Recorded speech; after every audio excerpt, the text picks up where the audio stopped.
Go for it.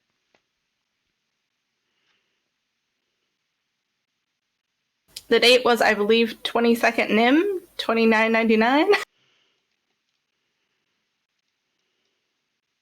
I believe so, yes. It started out as a clear day, very nice. Went to go get some tattoos. Sabra was literally the coolest person ever.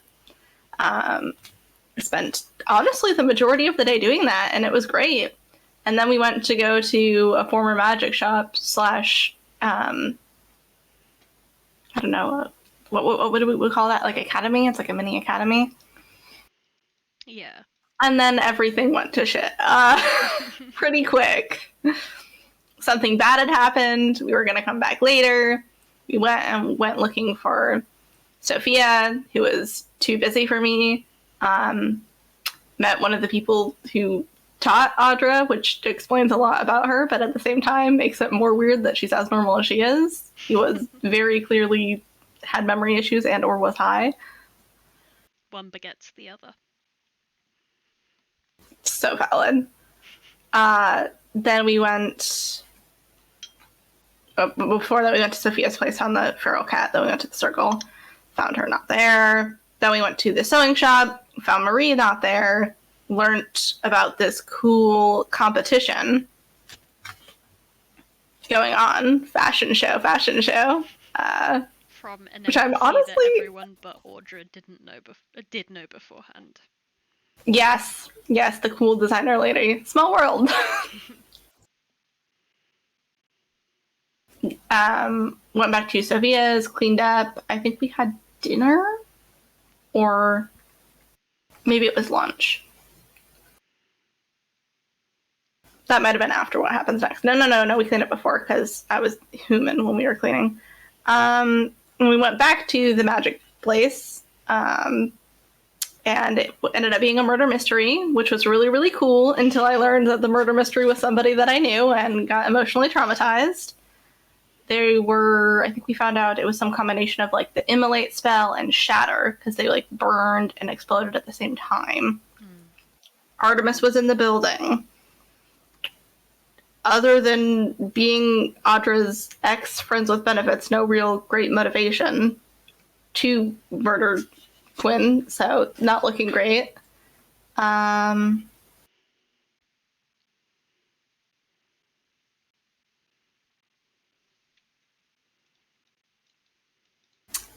My character got very emotional at this point, so my notes aren't as great, but Audra went doggo. I think you guys found a brooch that I gave Quinn that I had enchanted for her. Yeah. But that didn't get brought up because Chance was like, absolutely fucking not. I think Inqua picked it up.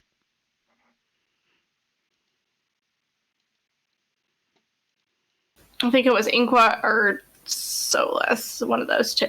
Matt messaged me during the week asking if he could identify it during the night. Oh, yeah. It is a +1 to AC brooch. Yeah, that's right, you guys. I didn't charm Quinn. Oh boy, more AC. I don't need to. You did. I don't need to either.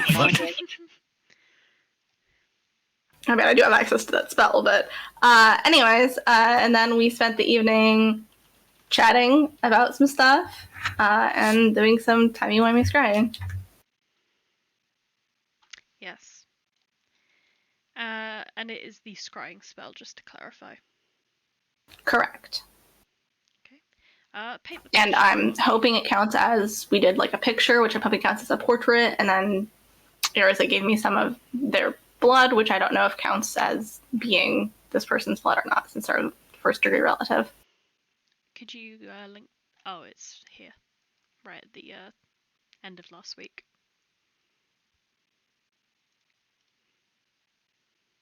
Okay. So paint the picture. You two are sitting where in Sophia's house? I think we were in the study. Yeah.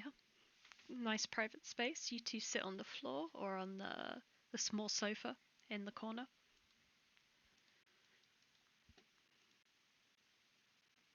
And you begin to cast Scry.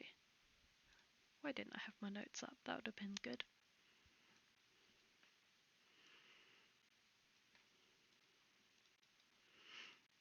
Okay. Audra, you are given no resistance when this spell is cast. You reach out, you find this mind in the sea of all the others, and it lets you in freely, and soon you are seeing through the eyes of Arazid's mother, Lorilla Ironfen Folkor. She is in a city, walking towards the gates, following a long sea of miners and supply carts heading out of the city. The city is made quite predominantly with black glass obsidian, making the whole place seem very oppressive in the atmosphere. Lorilla bows her head as she trudges on behind the convoy. She is herself holding a pickaxe. The convoy leave the city, and soon thereafter, from out of the trees that surround the city, appear monsters with armor. They are goblin-esque, varied, and seem to be using tactics. They begin to cut down the surprised miners. One is heading right for Lorilla. She holds her pickaxe, brings it down into this creature's head, and goes running off back towards the city with some others. And here is where the spell ends. A couple questions. Can I make some observations while the spell is happening? Yes. First, I want to see if I recognize, if I know of a city that looks like this. History check.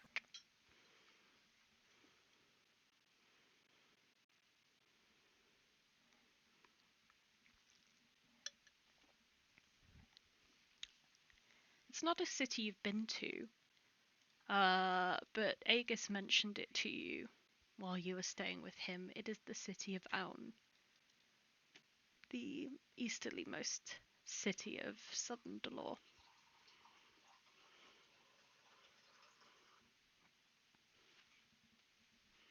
Can you spell that for me, please? It is one of the 6 cities that you'll find under the cities tab in your journal.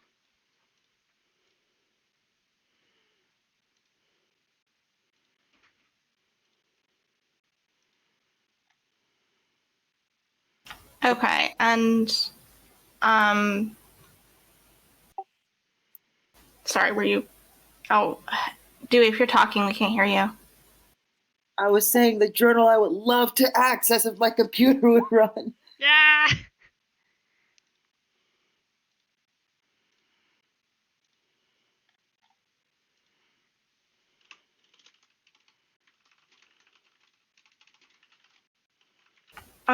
And the other question, when she was trying to leave, I guess I already kind of know where the direction of the city is, so never mind, I don't need to do that. If my history check fails, I was going to try to do a survival check. And based on the people around Lorella, were they chained or anything? They were not chained physically, but they moved in a way that they had shackles in the mind. Understood.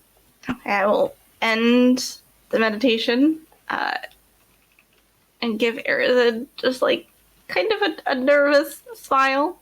Well, she's okay. Yeah? I think she's in Aun possibly as a mining slave. Well, I don't know if I would really quantify that as okay, but not dead, I guess, is what you Yeah, that's like the information I was trying to. Yeah, not dead. I didn't see your father or anyone that looked like your father around her. Okay, so we can go there. Yes, we can go there. I don't see why not. Of course, you know, it's gonna take a second to travel there, and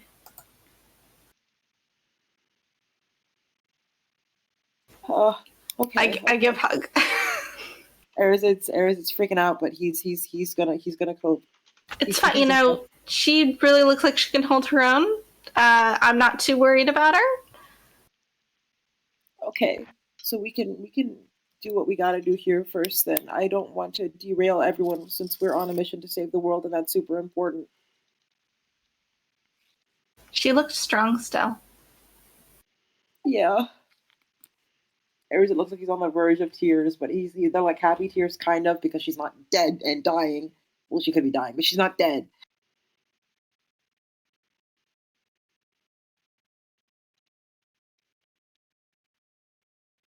Did you mention the raid? Oh, I thought they were like trying to leave, maybe, and she kicks some ass. Yeah, I would talk about the goblinoid creatures just because I don't know what those are. Would I know what they are from description? Yeah, you're familiar with them. Sometimes they would appear north of Naglemund. They are many different types. They are hobgoblins, goblins, orcs, kobolds. They are all part of one large tribe that exists somewhere out beyond. And she just like wham with her pickaxe right through the eye. So She's got some experience with how you say, I guess, goblin clobbering. But I'm still worried about her. She's at least I a understand. level 2 character. What? She's at least level 2. Yeah, yeah. At least she has levels.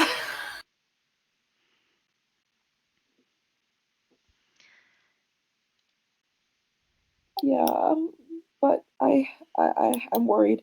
I think we should. That should be on our to-do list, and she will be fine until then, hopefully. But we got. She still looked really strong. Did you want me to try to scrying your father also sometime? I didn't see him. He might be somewhere else. Yeah, I think that's also a good thing that we should do. Yeah. Okay. Unfortunately, I can't do that right now. I just don't have like magical energy. But tomorrow? Same time, same place. If we don't get run out of town, same time, same place. It's a plan.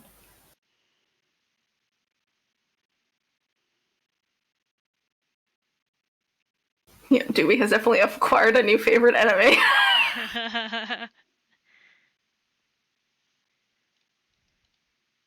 Yeah.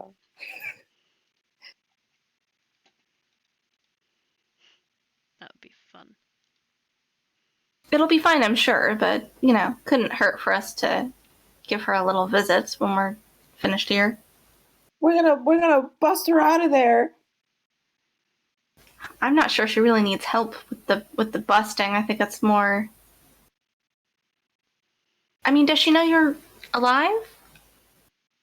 I don't know. I have no clue. Well, there's another spell I could do, but it's also pretty. You know, it takes up a lot of my magical energy, so I don't know if we'd be able to do both in one day. But I could help you dream with her, talk to her that way, check on her. Yeah, no, once I know a person. Oh, well, I think that would be very nice. We can set a different day for that as well. I would like to check on my dad first so I can tell her that information as well so we can condense it into more and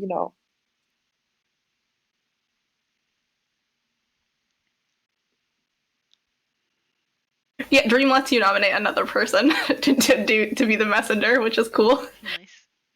But it's a 5th level spell, which seems ridiculous. Well, worst case scenario, we could, send a cat out there, but I can basically always do that. Yeah. Well, I don't know how the cat You hear a low purr coming from the cat on the other side of the room. I throw more jerky. My mom will communicate with the cat, but we can try. The cat lazily stretches out and takes the jerky in its dumb little paws.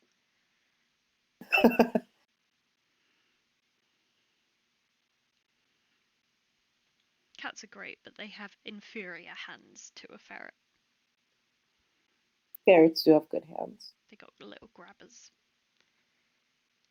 Sorry to interrupt. Arazid's gonna give Audra a big hug and thank her profusely. It's gonna be okay. It's maybe not okay right now, but it's gonna be okay. And hey, it's a lead, right? Yeah, it is a lead.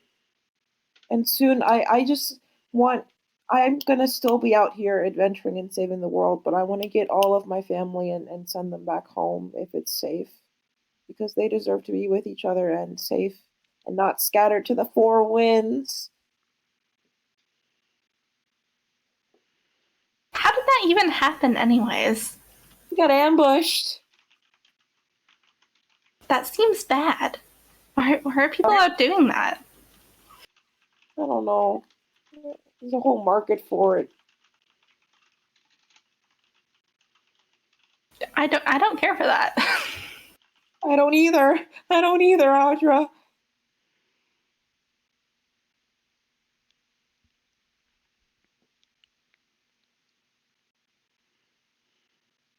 They hit me over the head.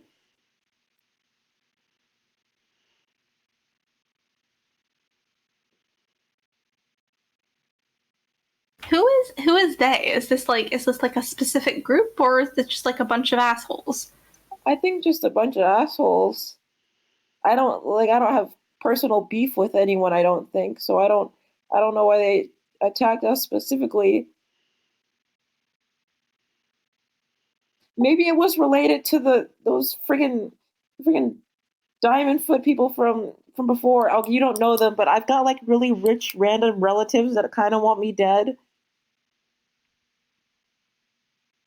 May I ask why? Because I'm a country bumpkin and they hate being related to me. Also, you stole their slave? Oh yeah, Made it that so too. fast. I rescued my sister from them because my sister was sold to them, and then now they hate me forever. Well, first of all, people aren't property, so they can just shut up. Why can't rich people just enjoy being rich and superior? I don't get it. I really don't. Isn't that the point of money? I think so. I never want to be rich if it makes me take my relative and make them my servant. Don't tell Chance, but I'm pretty sure money is the root of all evil. I won't tell him that because he won't listen, but I also think that maybe. Like, ever since I learned about, like, the economy and capitalism, it really seems, like, very messed up. And that people are just treated as, like, means to an end. Yeah. Would you like a good berry? I like my job. I like hitting rocks to make money. I think that's fun, but I don't know. People do crazy things for it. Also, people are really weird about certain rocks. Like, I get that it's, like, really dense carbon, but, like... Well, I like them because they're pretty rocks. I mean, I get spell components because it's, like, necessary to cast the spell, but, like, otherwise, it's, like... I like iron the most. I think iron's prettier than diamonds. Isn't one of your names Ironstrike? Yeah, I strike in the iron.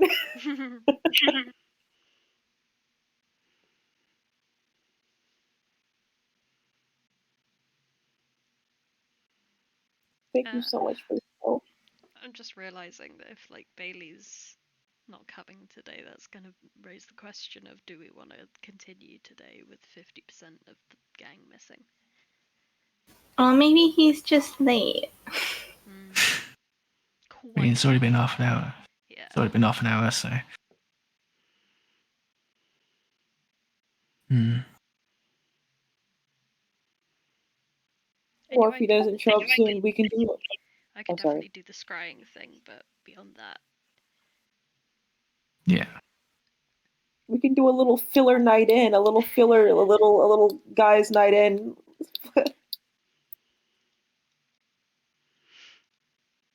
yeah, I pinged him like 15 minutes ago. Yeah. Oh, I didn't see that.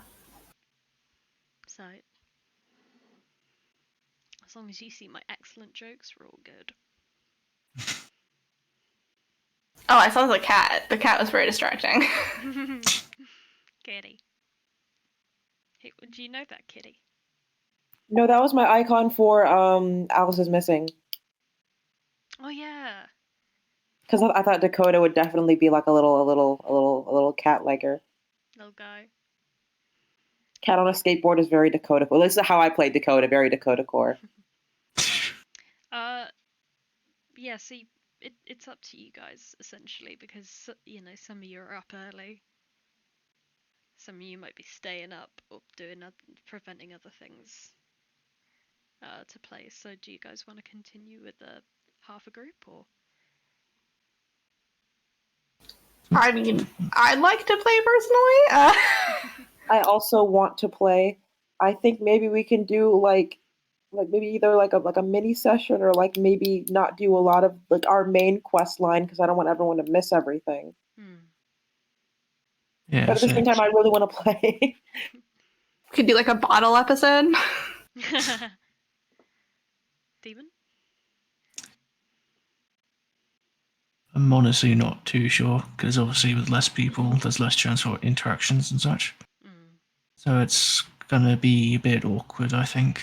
But yeah, I don't know. Yeah, that's kind of my thoughts as well. Like, I think we can probably rustle up some like Arazid Audra interaction, but I was worried about, you know, filling a whole game with fewer party interactions possible. Yeah. That is true.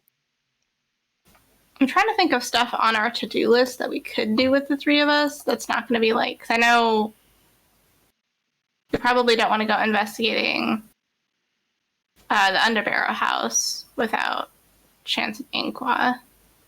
Without Inqua especially, since Matt used to play Henry Underbarrow.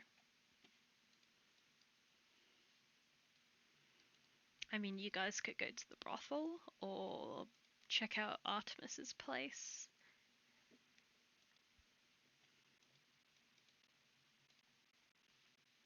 Go see your other ex. Oh, Lord.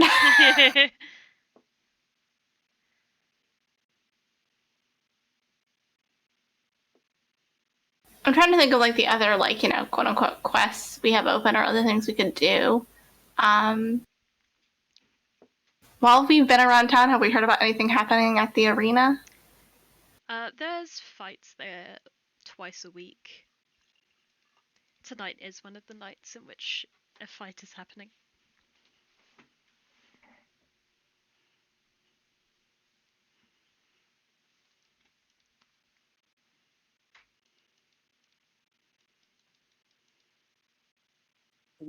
Can we participate in the fights?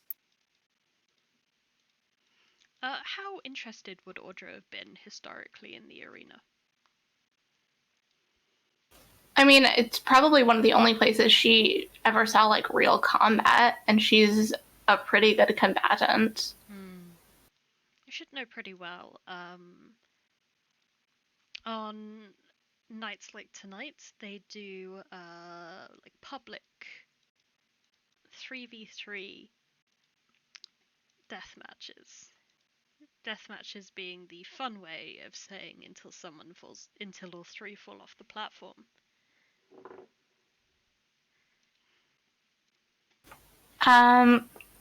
Who feels like hitting something? I really feel like hitting something.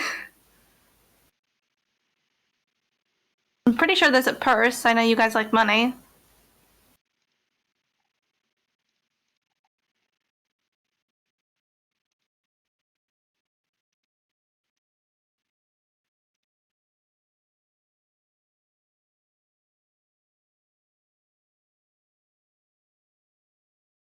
What'd you guys say? Like I like to hit things sometimes. What sort of like can I use a bow and arrow, or is it like, because I'm not very good at that, but I still an option, or like do I gotta punch it with my fists? What's going on? Do I know of any rules/limitations? You're not allowed to use spells that will affect a combatant outside of the limitations of the ring. So, for example, you wouldn't be allowed to cast Hex on them. Because it would then continue to affect the individual over the next 8 hours, I believe it is. Which is nothing that lasts more than 10 minutes. Oh, okay.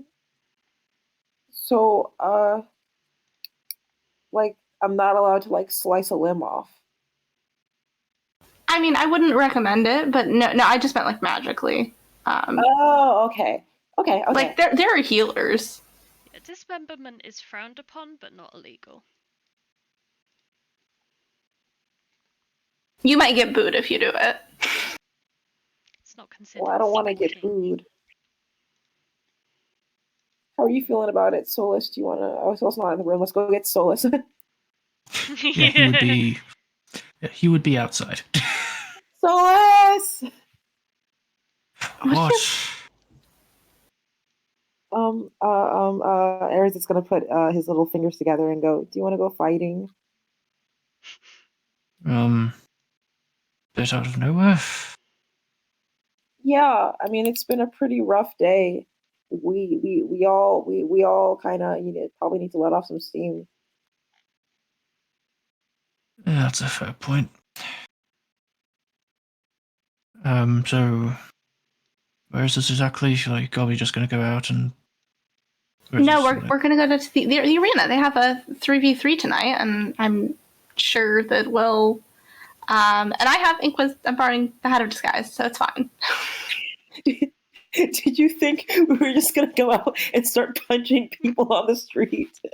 Not random people, no. Maybe specific people. I mean, that's fair. We've run into some really grumpy people so far.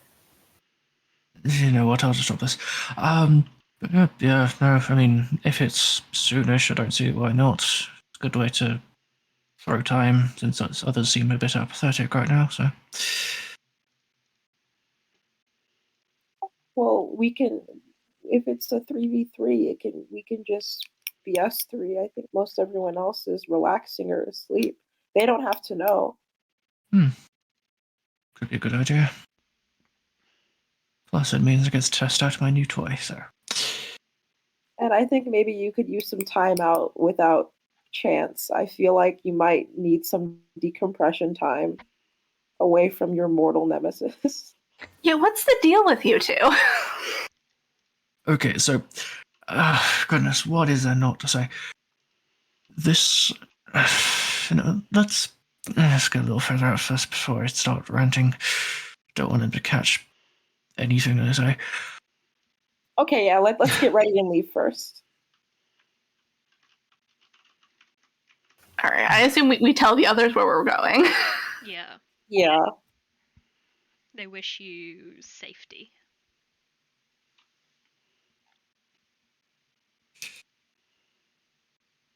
Okay, so as they're kind of wandering off, Solas will start just absolutely tearing into Chance. Saying things like he's way too obsessed with himself, he believes I am over egotistic when I'm possibly the most selfless person in the party. At least that's what Solas thinks. The fact that he's just an outright asshole, he does everything for himself, and so on and so forth. I mean, I don't think that's fair. Oh, well, you've only recently joined. I wouldn't expect you to know everything. Well, I also don't think that's entirely fair, but I understand your feelings.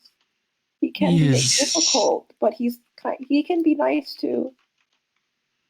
He can. He just rarely is. Especially towards me, especially that fact. But I honestly don't know what he has against me. I think it might be like the whole destined prophecy sort of BS with that sword he has. It's either the fact that he's interested with me to a fault, or something else that I'm refusing to comprehend, because I don't really care that much about him. The one thing I do like about him is that he's predictable, so... That is true. You kind of always know what he's going to do next. Honestly, makes him the most trustworthy person of all of us. Anyway.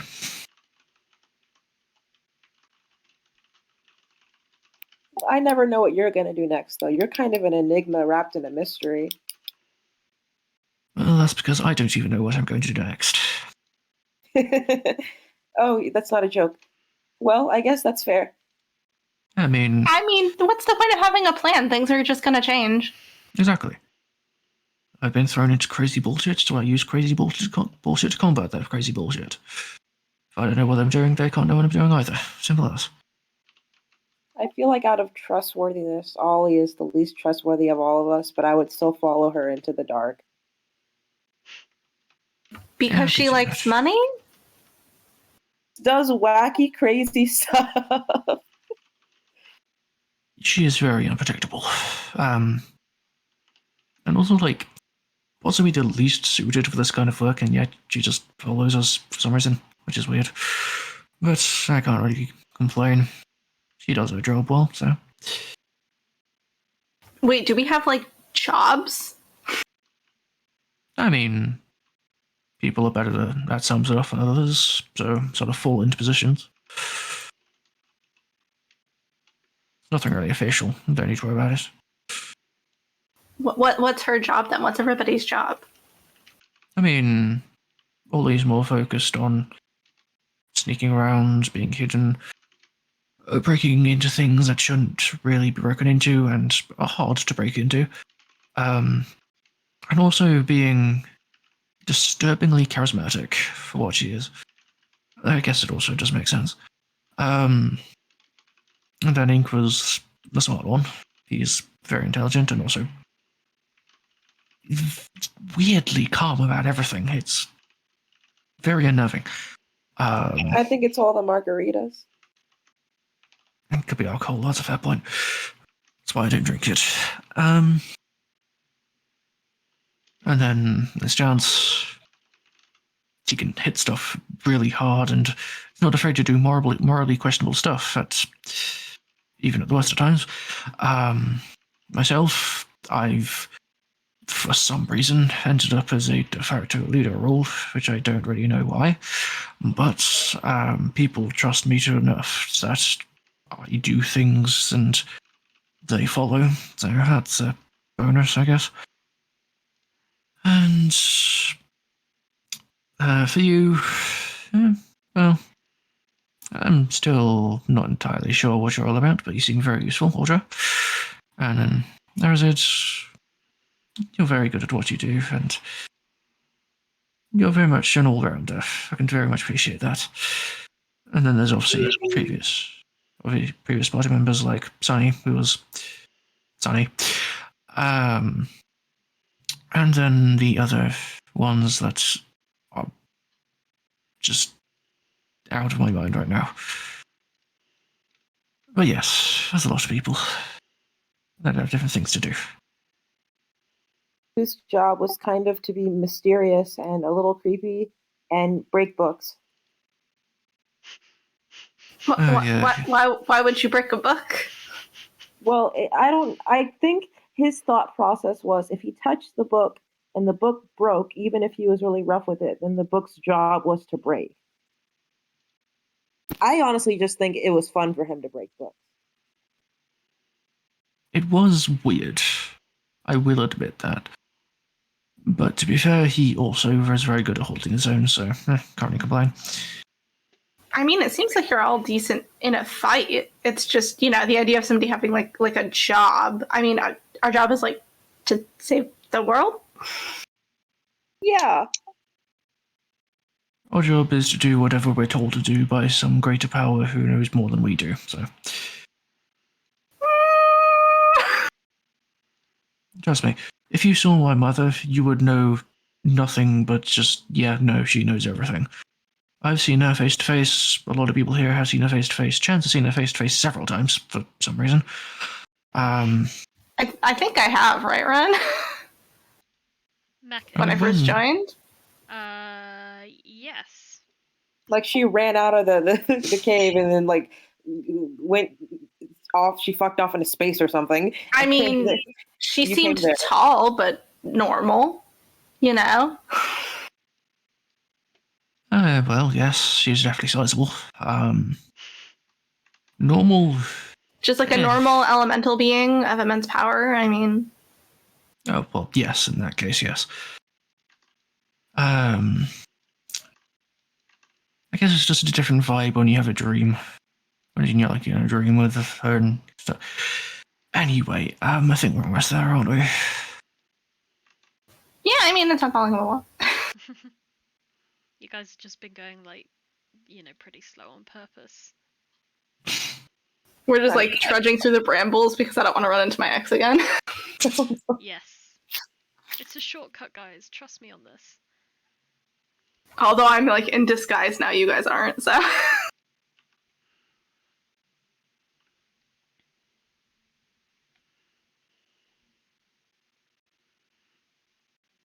Just trying to find, like, the ideal floor to put the arena on.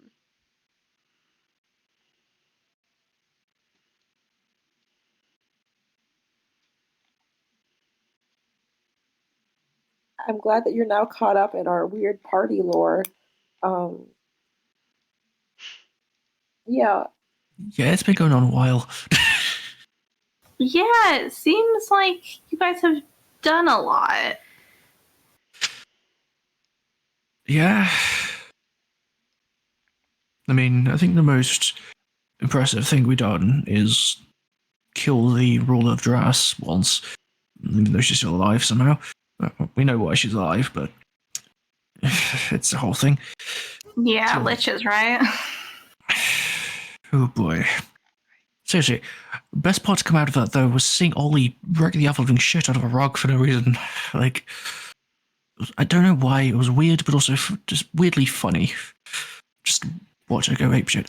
Anyway.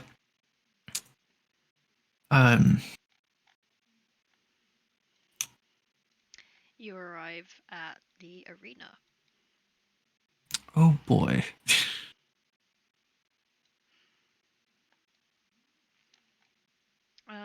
It is getting towards the end of the admission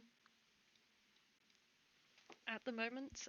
Very few people are trickling in, so you're able to get inside the building quickly. Audra would no doubt quickly guide you to the sign-up booth. Absolutely. You might want to think of like a fake name really quick if you don't want to be recognized, because I've been introducing you all around town. Yeah, this is your chance to get silly and reinvent yourselves for the night. Ooh. Well, I have 6 names. I have 5 names. Could I use one of the other 5? I didn't know you had 5 names. Yeah, I mean, go for it.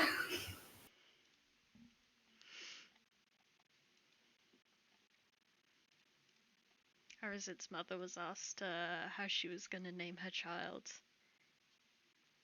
And she was just like, yes, I'm going to name it, and just never stopped naming it. Some of the names were collected over time.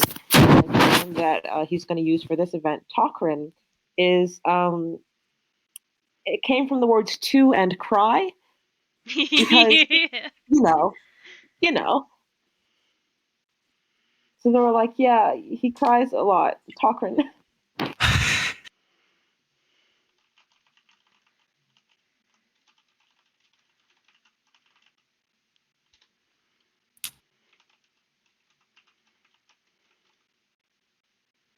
Audra will enter under the name Leo because she's disguised as a white-haired elven man right now. So true. Okay.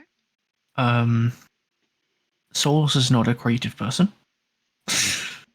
Or at least not openly creative. And so after like staring at the name portion for like a solid 30 seconds, he just writes his own name. Just his first name or his title too? First name. Okay. He's not that stupid.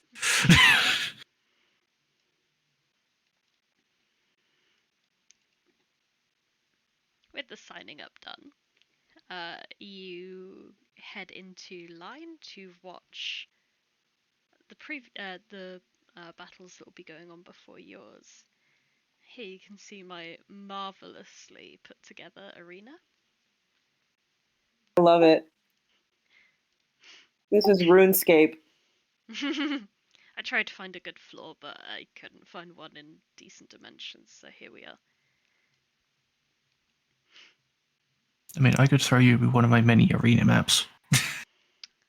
Yeah, probably, but we're here now. Okay. I'm sure this won't offend your eyes too much. As you all I love stand it. It's great. on the bridge.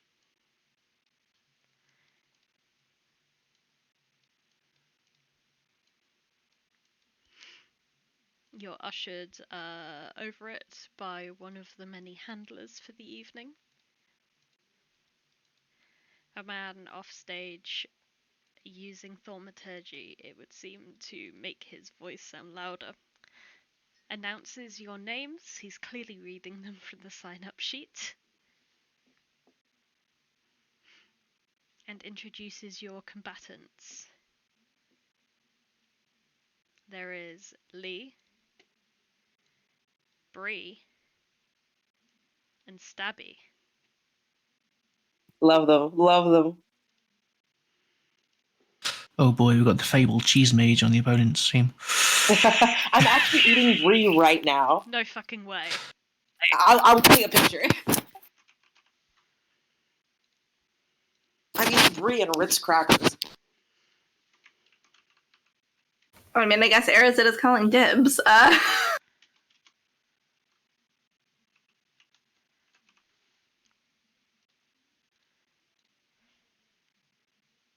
My phone died.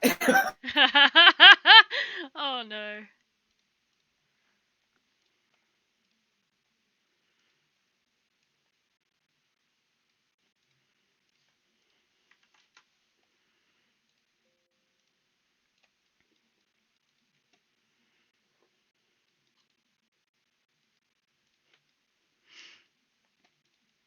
Take your positions.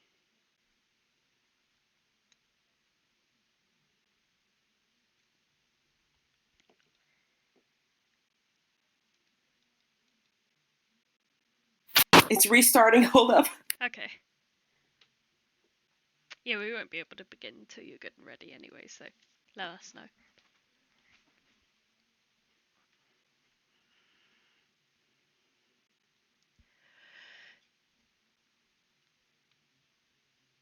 It's not lined up at all. Close. There we go.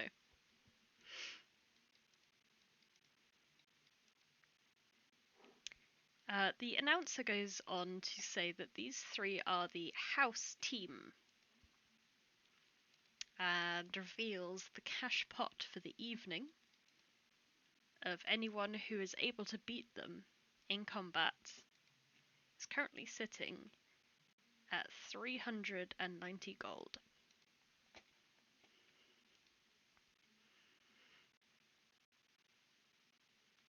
The rules are: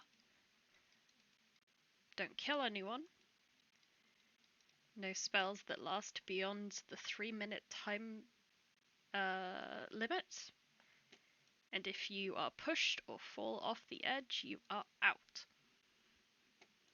If you fall unconscious, you are out. Understood? We all nod. Yes, we do. Then let's get ready to rumble! Solas is ready.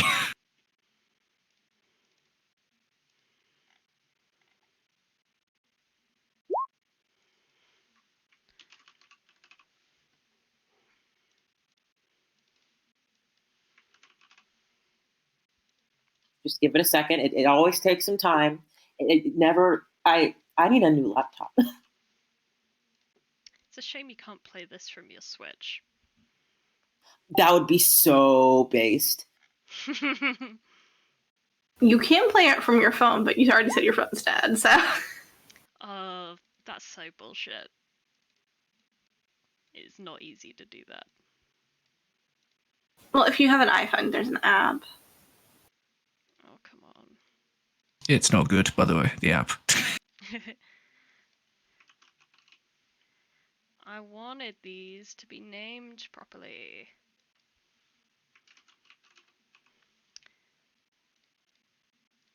It's because I got up at like 7 a.m. and I've been on my phone all day. Okay, fine. This is fun.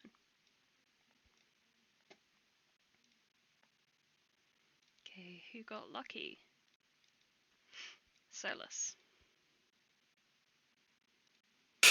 Well, as soon as the announcers go, Solas is in this guy's face.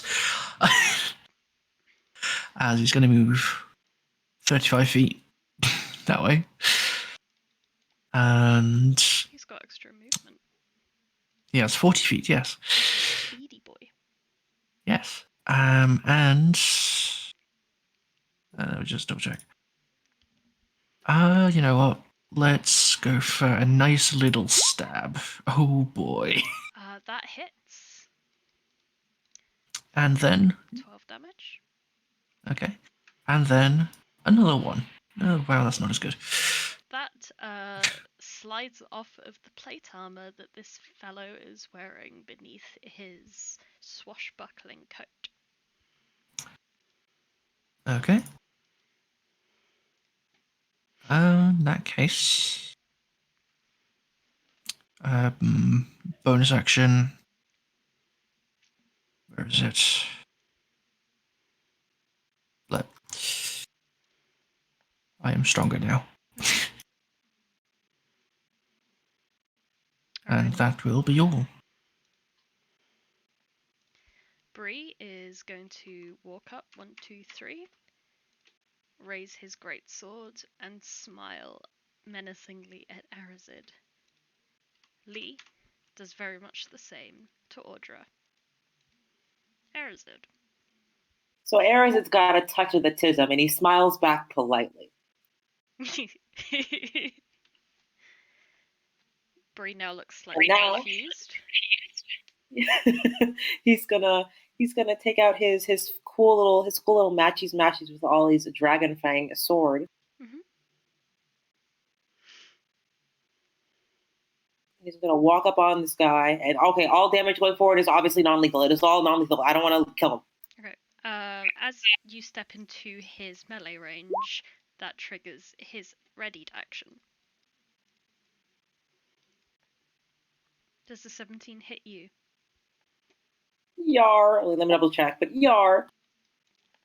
You take 18 points of damage.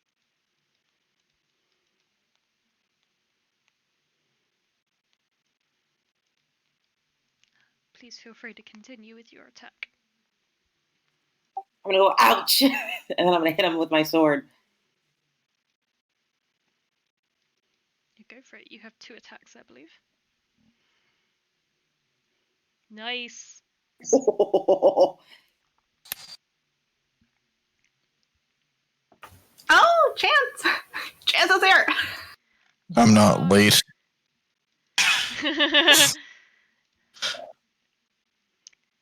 morning. I didn't oversleep. Wait, what?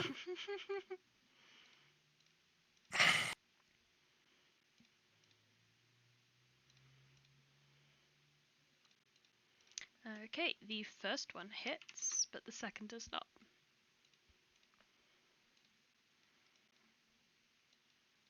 Well, I'm gonna see if I can do anything else. I don't think I can do anything else, but yeah. I should have used my bonus action to cast the thing I'm supposed to cast first. God darn it. Well, I'm I don't think you're allowed to because it lasts for more than 3 minutes. Oh, okay.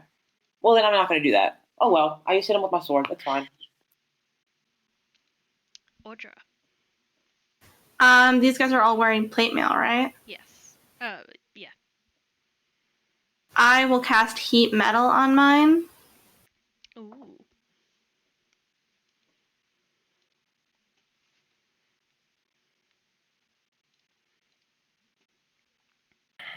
$19? Fucking hell. Oof. They take 7 points of damage from you. And then with my bonus action, I will fire up my wild shape and pew pew an arrow at them. Okay.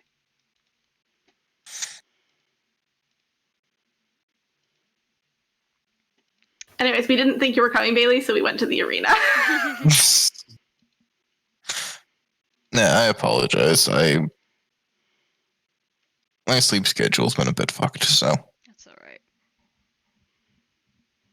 I knew you wouldn't disappear without good reason, and that's a pretty damn good reason. I was up at like 9:30 local, and then accidentally fell back asleep because I didn't actually go to sleep until like 3:30 last night. That's fair. I mean, to set the stage a little bit, the guys can fill you in on what they did before that. But basically, the Solas, Arazid, and Audra just said to the others, "We're going out to the arena, bye." So if you like Chance can follow them from afar and like watch them perform from on the stalls if he wants. It's free admission. And I am in disguise as using the hat of disguise. I'm like, I forget what name Audra said she was going under. Leo. Silver-haired elf boy, very slick except for the bushy beard. Arazid is fighting under the name Tocyrn, and Solas is fighting under the name Solas. Just how you know who to watch. And is also, I assume, not disguising himself whatsoever? No. He has no way to do that.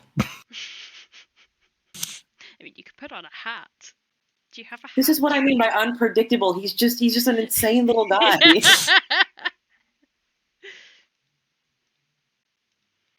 I like to imagine that it took him, like, he was just really thinking about the name. He stood there with, like, the pen in his hand for, like, 5 minutes, and then he just slowly starts writing Solas, and then nods, like, yep, that's me. Yeah. So there are 390 gold pieces up for stake in this fight. And Audra's turn is ended. Yeah, I was just putting up the spell description to FYI you that this guy has disadvantage on all attack rolls and ability checks because he can't drop his armor.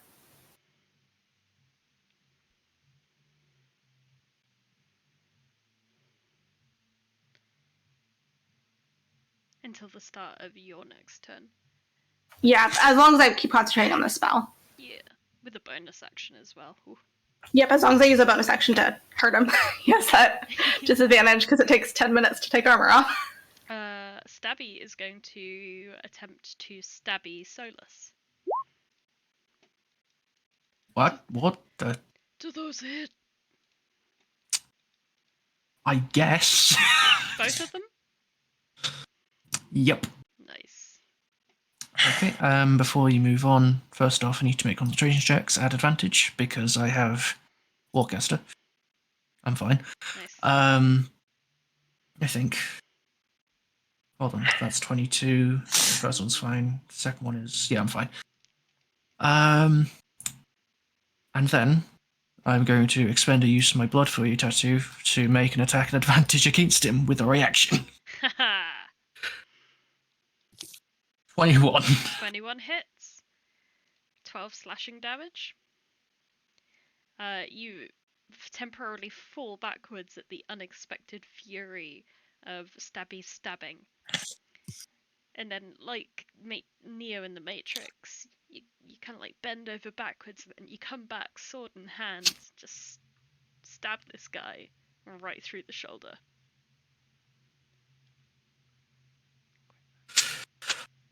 Hell yeah.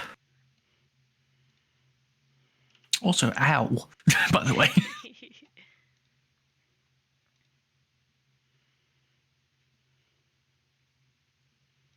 Your turn. Oh boy, here I go killing again. So, gonna go with good old faithful. So good 19 hit for 15 damage. 19 hits.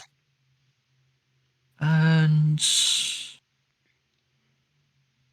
let's go again. Oh, okay. Whee! Are you supposed to eat the rind on brie? Because I've been eating that shit. Yeah, you can. On grapes? Yeah, I eat it. On brie. Brie. I think that's one of the ones that's fine. There's ones that are natural, ones that are wax. You're not supposed to eat the wax ones. I think like brie is one of the natural ones. Mm. And you know what? This guy is really painful. So I'm going to be really painful to him. So, first off, I'm going to spend a second level spell slot. As I hit with an attack. More smite. 18 damage. And then I'm also going to expend a charge on my Blood Fury to pop that as well. Because I can do that. Where have I put that? There it is. It's another 16 as well. So basically what happens is first swing hits this guy, second swing hits this guy, and then he gets set on fire. At this point, this guy is looking pretty pissed off with you. After you non-lethally set him on fire. But yeah, so that's 46 damage total on that second attack. Yep. Is that your turn? Yeah. Bree is going to hit Arazid. Oh boy. Brie's gonna attack me twice and probably knock me down. I'm not gonna lie. Props. Yeah, Brie knocked me down. I'm down. How are you already down? I don't have a lot of HP. No.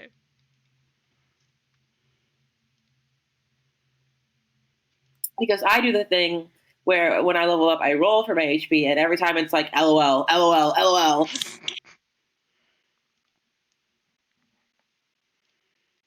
And then Bree moves over to Solas. Lee is going to continue up towards Audra and attempt to bop you as well. Disadvantage? Right. Does a 15 hit? Nope. And a 10 does not either. Nope. Death save, please, Arazid. Oh no, wait. It was non-lethal damage, so those don't apply, I believe. I was about to be like, whoa. Yeah, no, they don't apply if it's not lethal. Right. You're just moaning on the floor. Right, no. This means that you are just out of there. You are incapacitated. The announcer shouts, "Oh, Tocyrn down!" Audra. I'm gonna bonus action heat the metal again. Mm-hmm.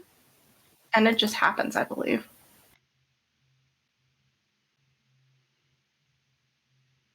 To cause that, yeah, and you can roll more damage. Oh, I rolled a 7 again. That's what that is.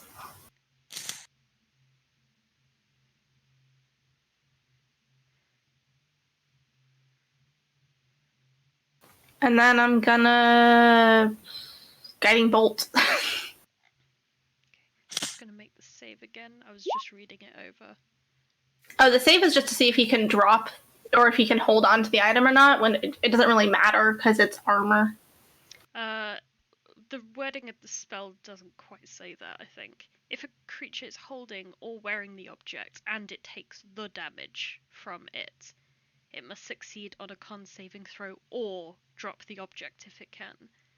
Which to me says that it's a turn-by-turn based thing. Oh no, I just meant even if he succeeded on the con save is to hold on to it, or otherwise they have to drop it, but it's armor because it takes 10 minutes to take off. It's a fucked up spell. Yeah. It's just like, that's seriously gonna change combat. Let me see if there's a way around it. It's pretty low damage, so. But it is also just a bonus action. You can really only abuse it if the person has plate armor.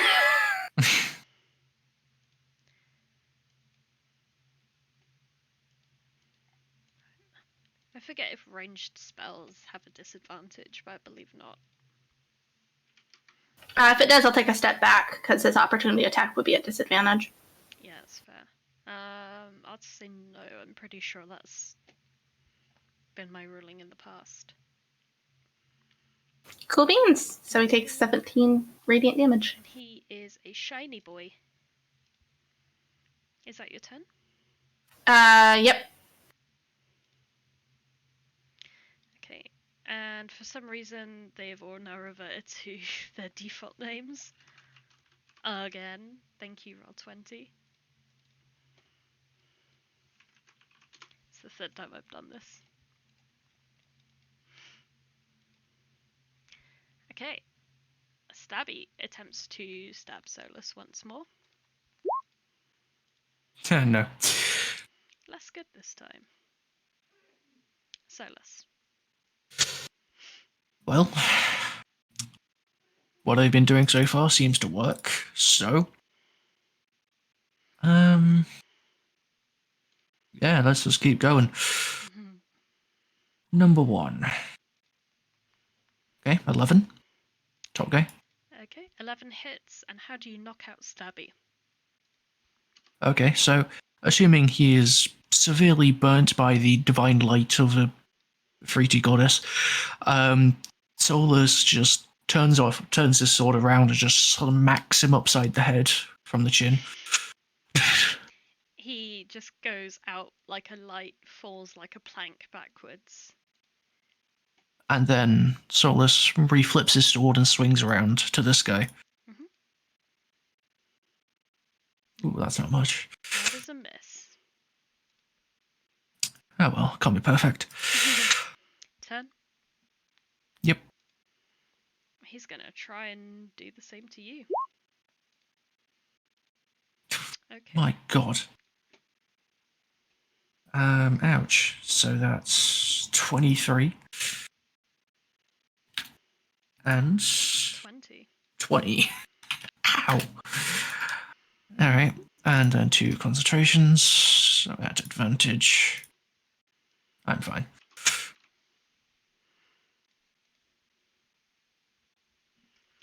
And Lee is going to attempt to fight. Oh, that's what it is. It's when I change what type of roll it happens. The names switch back to default. That's weird. Anyway, the lower one that's all shiny is going to attempt to hit Audra. Miss. Miss. A 20. My AC, I have an infusion to my shield, so my base AC is 12 for studded leather, plus 5 for my dex, plus 3 for a +1 shield, plus the infusion, plus I'm not wearing the bone helmet, so it's only 22 right now. Oh, okay, fair enough. Okay. That helmet is very recognizable, so I'm not wearing it right now. In that case, Lee is going to look at you absolutely befuddled. What do you do? I just smile. This is all just like game to Audra. Yeah, Eric's this is fighting for fun. his goddamn life. Bonus action, gonna do that heat metal again. Mhm. Then I will guiding bolt again. At advantage. So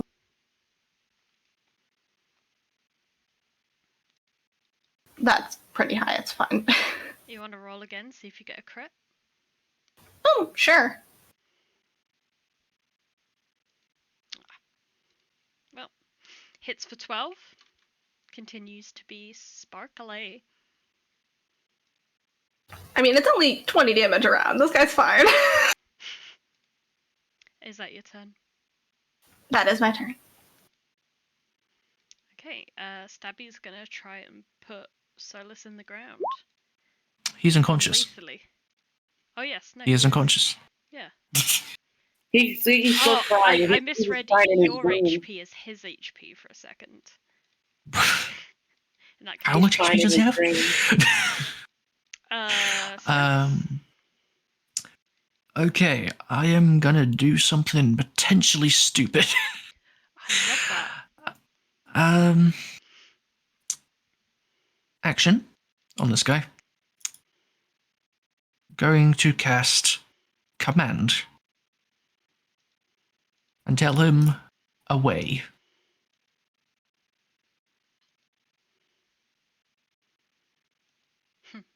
So I need a wisdom save from him. That is a failure. Fail. Nice. Yep. So now he needs to away. Okay. Anything else? Is he not going to do anything? Oh, I thought he did it on his turn. Follow Follow the command on its next turn. Hold on.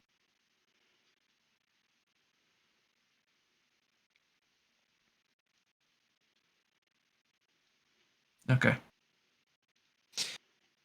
That didn't work out. I thought I would. That's annoying. In that case, well.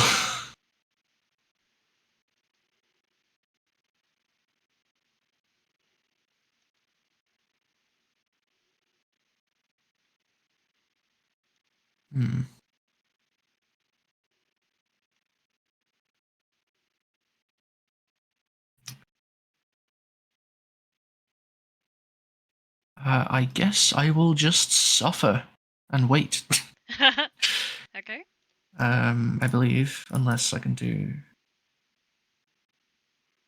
Yeah, no, that's it. I'm done. Okay. Bree has a hazy look come over his eyes, turns, and walks away. Sploosh. Thank you.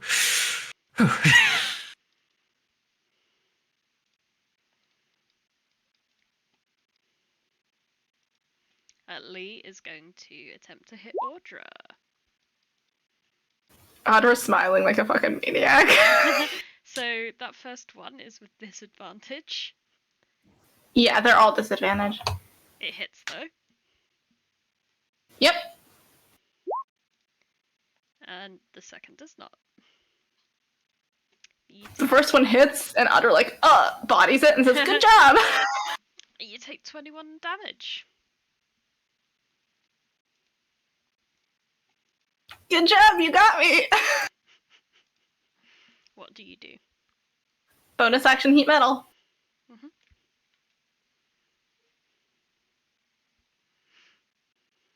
And then guiding bolts, it's going to continue to be at advantage because I'm hitting the same person.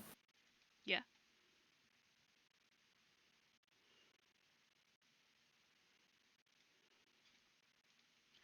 That is a hit. Yeah. For 9 damage. Shiny boy. Is he starting to look rough or no? He's starting to look kind of rough, yeah. Is that your turn? Alright, that's my turn. Solas. I am going to use my action. Double check something.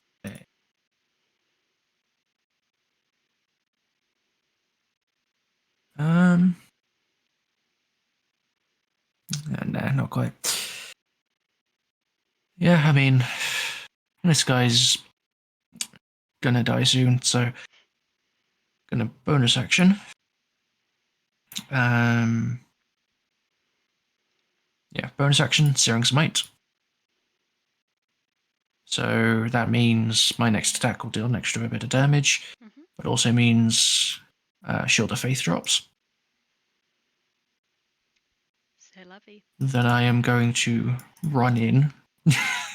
You attack at advantage. Yes, I do.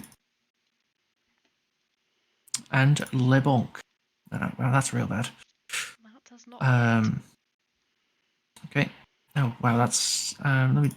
Searing Smite, I think... Yeah, next time you hit a creature, so that's still in effect. But Guiding Bolt is not. Yep. So that is... I'll give you a plus a d6 to your next one with my will wheel. Okay. So an extra 2. Don't need it. So 30 dead. Oh, he's looking pretty peaky. So 15 damage, and then hold up. So that's an extra 5 damage. And then at the start of his next turn, he needs to make a con save, which we'll get onto later. Basically, says there it is. So does 1d6 extra damage by default, and now that is gone. Oh, actually, no, still concentrating on it.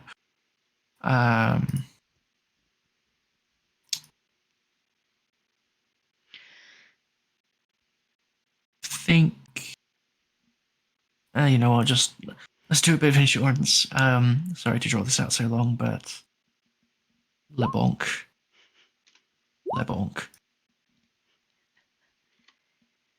Eventually, this guy is just being pummeled by this fiery, radiant energy that he turns and voluntarily jumps into the water.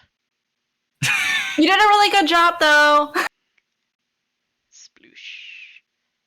Unbelievable. I mean, yeah, if I was being set on fire for like ever, I'd be like, yeah, no, fuck this. There's water right there. I mean, it's radiant fire, so it doesn't hurt that. Yeah, I'll drop concentration on heat metal as soon as he jumps in the water. Just steam coming off the water from his armor. The announcer speaks through his thaumaturgy. Unbelievable, folks. Here we have a band of newcomers, never before seen in this here place, except for, of course, our beloved... Wait, no, never mind. He is dead! Stappy is dead as well! Lee is dead, Bree is dead, the newcomers have won! And they take away the jackpot for the evening, 390 gold pieces, folks. The audience is cheering, some are booing. I'm gonna come feed Arazid a good berry. That's 4 health.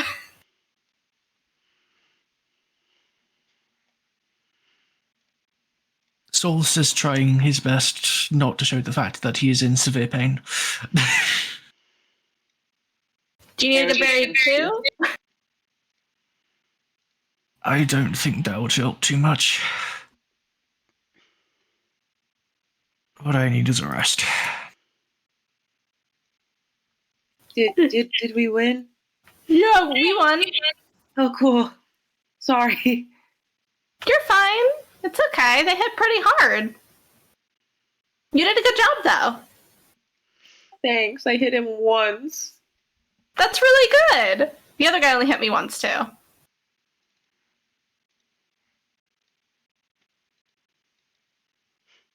Well, I hope that made you feel a little better. That was the goal. Yeah, I really wanted to hit something. You know, it felt good. It felt good to non-lethally hit something. Do you need help? Do you want like a shoulder? Do you want to lean on me as we walk out of here? Or? Yeah, can you just and he's gonna motion for Audra to like bend down. Yeah, I'll like kneel, do like a kind of crab walk on her back. Oh, piggybacks! Sure, yeah, I can do that.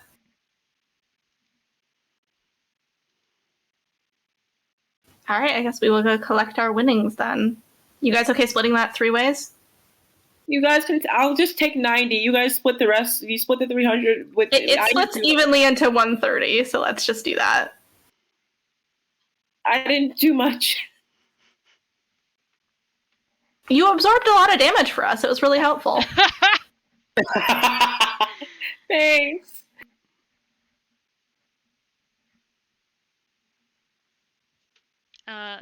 One of the handlers opens up the gates that you came through and motions for you all to leave.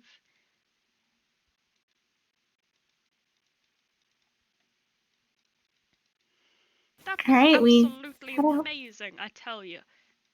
He goes to shake your hands. We all shake hands. Yeah. I do mine extra vigorous since I'm presenting as masculine right now.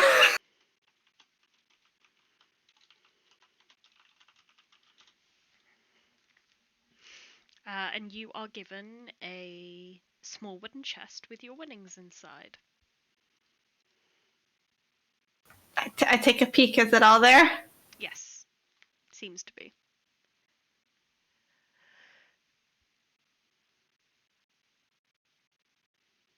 This place is not known for stiffing its combatants. Oh yeah, I figured not, but you know, since it's not just for me, Audra doesn't care as much about money, but it's not just my money. That's fair. Okay, here's 130 for you and 130 for you. And would Chance have been watching, or would he remain back at the house?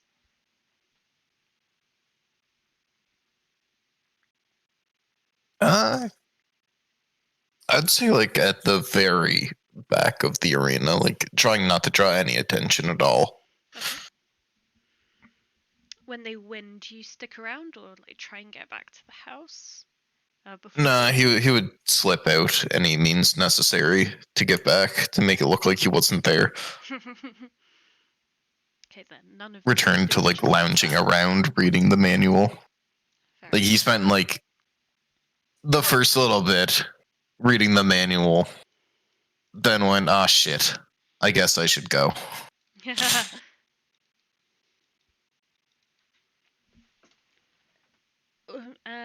Where'd you guys go after your fight? Back home? Back home. Yeah, I think we're just going back. 2 of us are like severely hurting, so I think we just go back to sleep. Yeah, that's fair. You re-enter. You find Chance awake, lounging, reading a manual as he has been all night. Inqua is also reading. Ollie is meditating on her bed.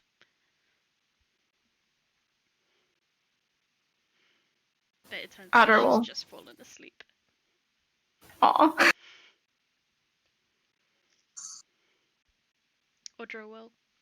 Oh yeah, Audra will like almost kind of like half run up to Chance and like almost want to jump into his arms and stop herself and they go, "We won! We won!" It was so great. They only hit me once. It's so fun. It's so fun when they actually hit me though, because then they feel a lot better about it. I see. Is that normal? Normally I get hit like once or twice. It's fun to go with someone else because usually when I go in the arena as me, they're like, "Oh, it has to be like 3-on-1," and.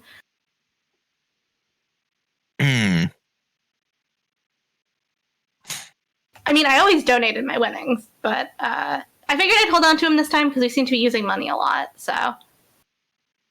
Oh, a Chance. Yes. Arazid's gonna take 30 of his gold that he just earned and give it to Chance. Be like, for teaching me how to read and write. Oh, you can keep it. I don't need any much more. I still have an ridiculous amount of Unalempes gold and stuff I still need to sell. Okay, but this is on reserve for you. I'll take you to get food or something. I give Chance a kiss on the cheek and settle back down to read. You'll turn crimson, shrugging slightly, looking to Arazid. All right, whatever. Yeah.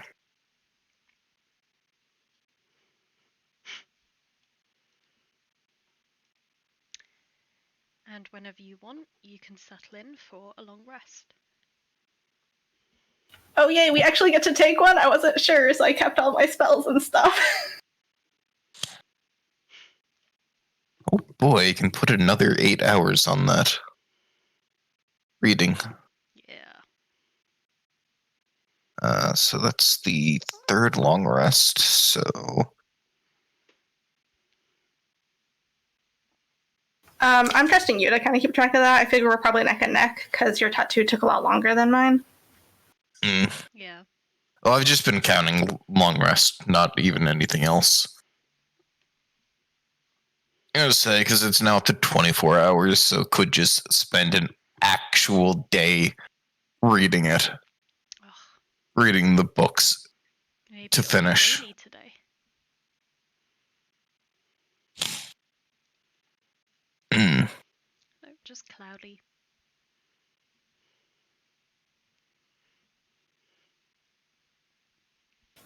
It's cloudy? I'm so excited.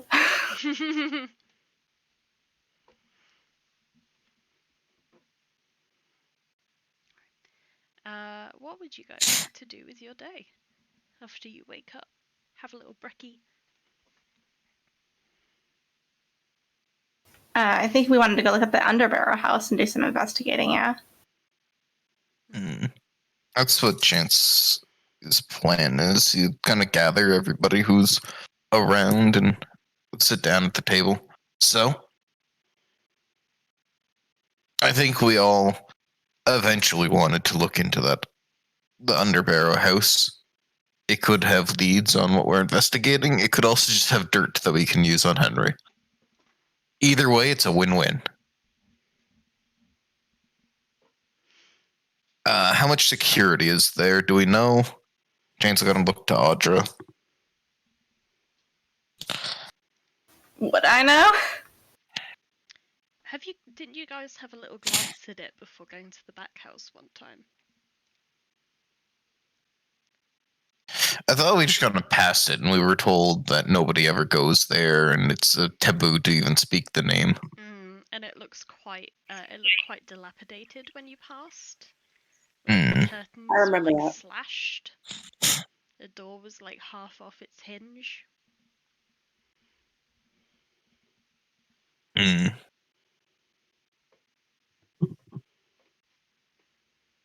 mean, so it doesn't even have the security of a normal door. Put it that way. I'd say moving in now would be the best recourse, because if it is some kind of meeting place for unsavory individuals, they probably do so at night. I would not be surprised if there's a homeless person or two kicking around in there.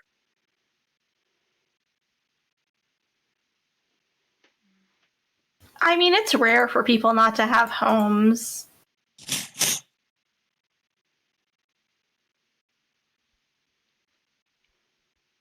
Well, must be nice.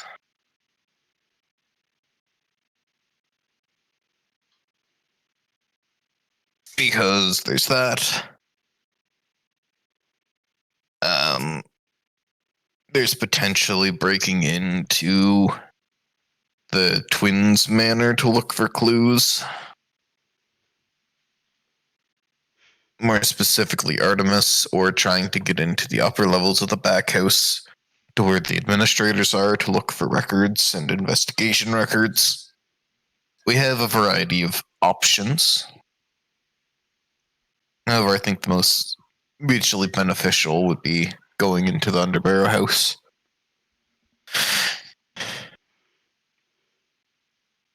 I like that idea. It's a good starting point in any case. We know we're going to want to go there regardless.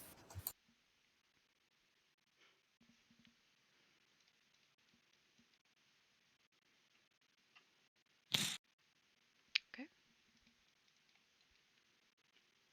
If you guys are heading to the Underbarrow house, I'm going to say it's a good place to call a little break. Yeah. Oh boy. I'm going to get myself some caffeine. I'm gonna take a shower, as is custom. Let's go to the Underbarrow house. Alright. Oh boy, nothing's gonna ever go wrong here. You leave Sophia's house. The cat's just going to continue to vibe out on the sofa. It's actually stretching up more as you leave. Like, yes, all this space is mine. Are we worried about stealth, or? It's about like 8:30 in the morning, so it's quite busy outside. Audra's already bumped into multiple people who know her. Yeah, I'm just okay. They can probably use the hat and then just kind of filter in with the normal hustle and bustle. Does Inqua need the hat, or does he have something else this time of day? I remember he didn't need it at first yesterday. No, he doesn't technically need it. Okay, I will continue looking like Leo. I've only introduced you guys to like 5 people as my friends, so it should be fine.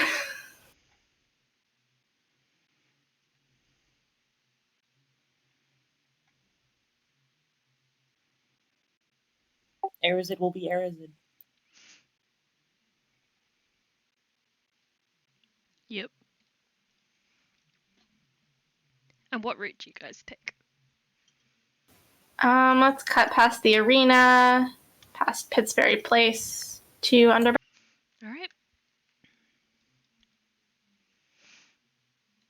Is there like a back door like in this like little like garden area? Yes, there is. There are 2 back doors that look like they will lead to Underbarrow House and not one of the neighbours' houses. Because the front is very well presented and then the back is a little bit more ramshackle. It's the property boundaries become a lot less obvious. But there are 2 doors. One looks like it is a servant's quarters, a servant's entrance of some form. And the other looks like it is a quality of door befitting of a noble hand to touch it.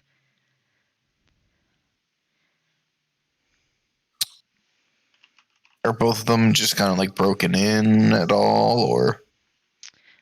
No, they both look quite dusty.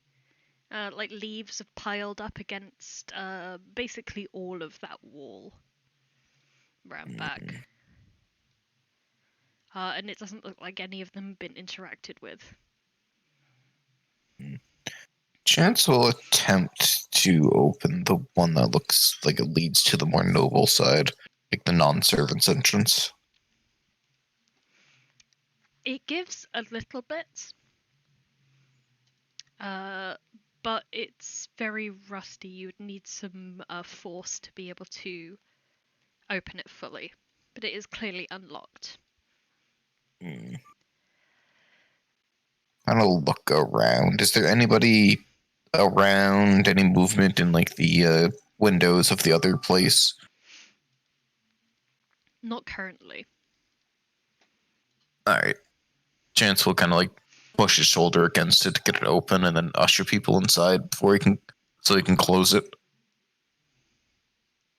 Audra is holding a rock and is like clearly standing next to a window before this happens and goes, oh, okay, and we'll put the rock down and follow inside. Oh god, it's a lot easier to go through a door and leaves less evidence. Or if they have like an entrance from like the roof, then you don't even need to go through the door. leaves even less evidence.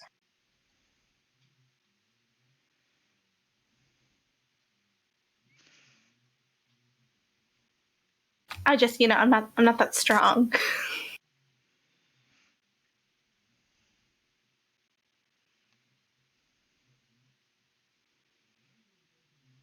And we all go inside, I assume? Yeah, I'm assuming so as well. You will Yeah, fire hard. past Chance holding this rusty ass door open.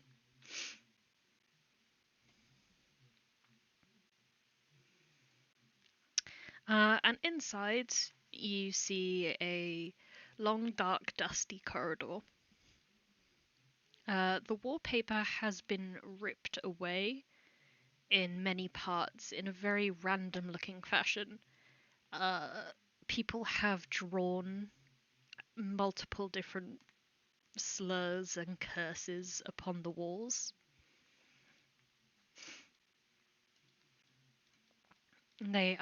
Whoever has done it seems to be clearly quite angry with the actions of the Underbarrow House. A lot of them are very antagonistic.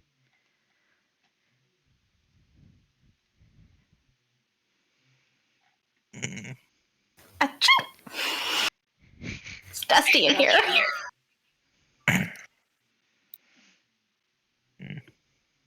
Jen's gonna move, like, try and not make too much noise as he moves about. Looking for like a stairwell to head upstairs, because downstairs typically doesn't have anything. All the juicy details are in the bedrooms.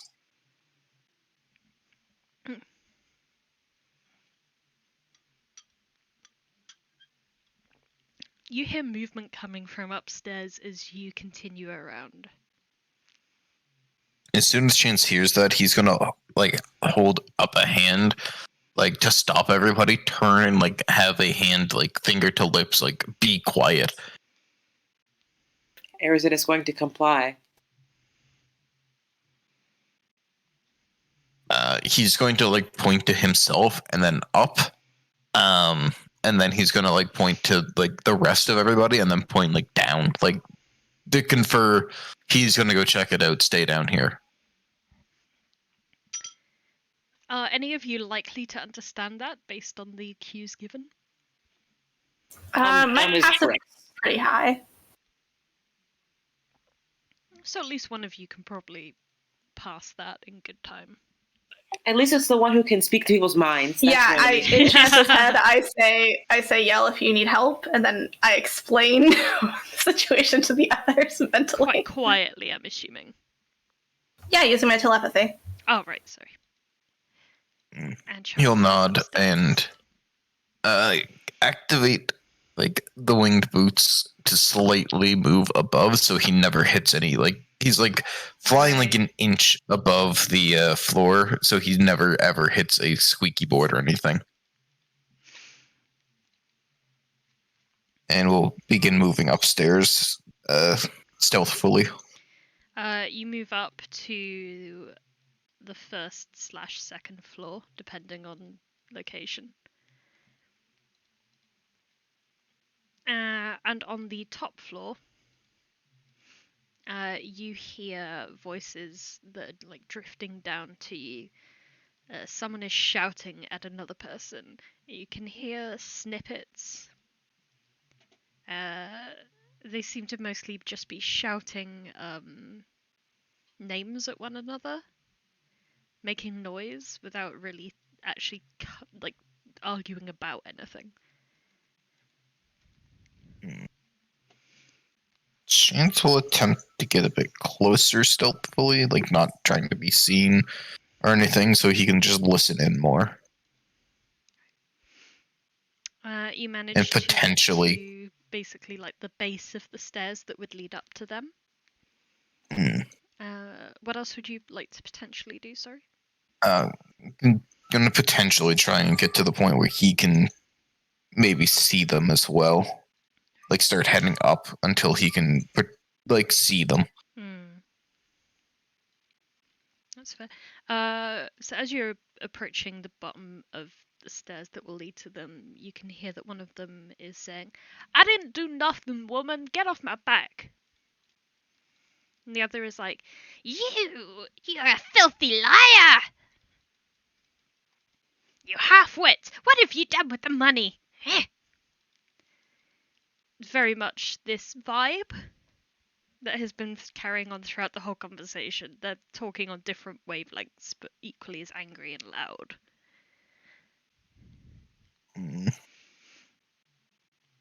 They seem to be ignorant to your presence, and you would be able to like float up slightly as like the ceiling above you begins to open up into like the stairwell to the next floor.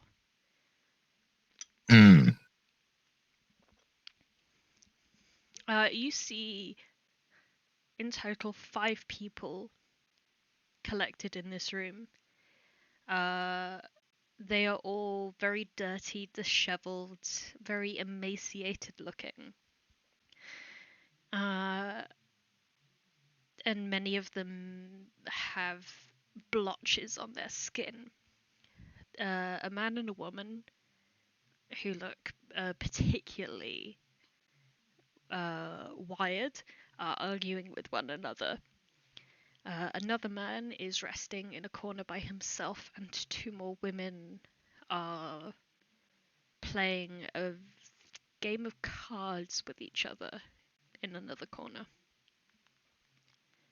Is there any specific race? Like, are these...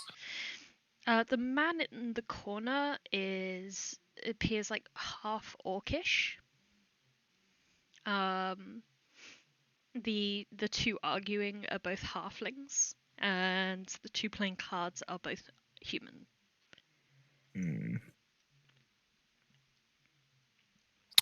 There's potential that they might actually own the place.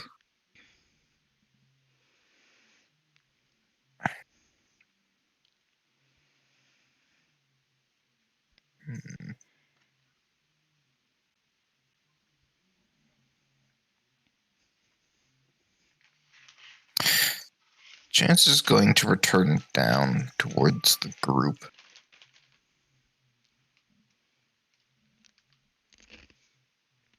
Is there any issue with him getting back, or? No. Alright. As he gets back, he'll gather everyone around, speak in hushed tones. Like I thought, homeless people on the top floor. A man and a woman look to be halfling, arguing about something, screaming at each other. 2 human women playing cards, and it appears to be some kind of half-orc sleeping in the corner. They don't have a home? Look, now's not the time.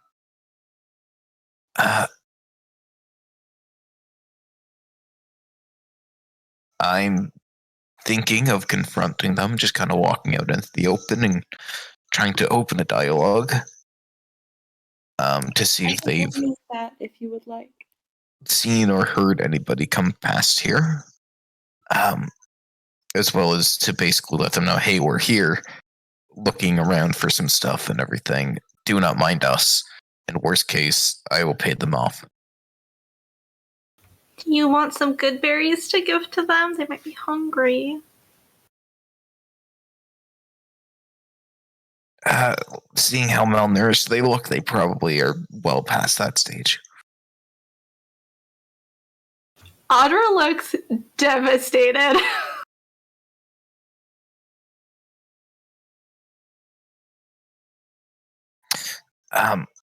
I don't know who the lord and lady of the house was, but there are 2 halflings, and Henry's a halfling. They could be the owners as well.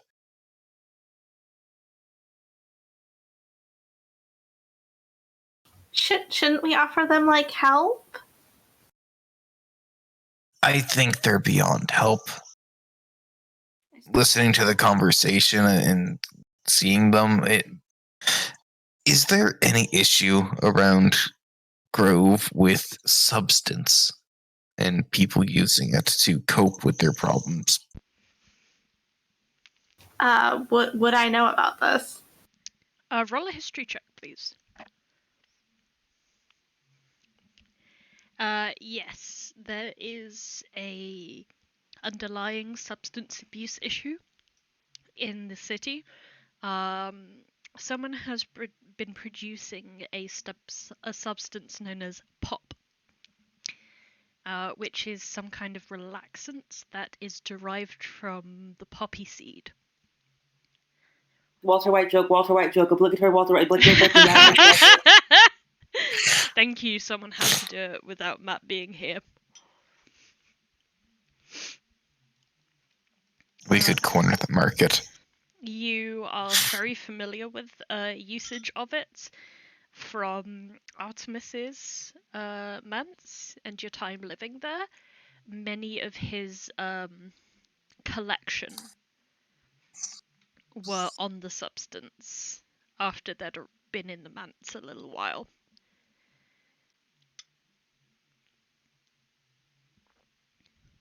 Audra will kind of chew her lip and go, yeah, I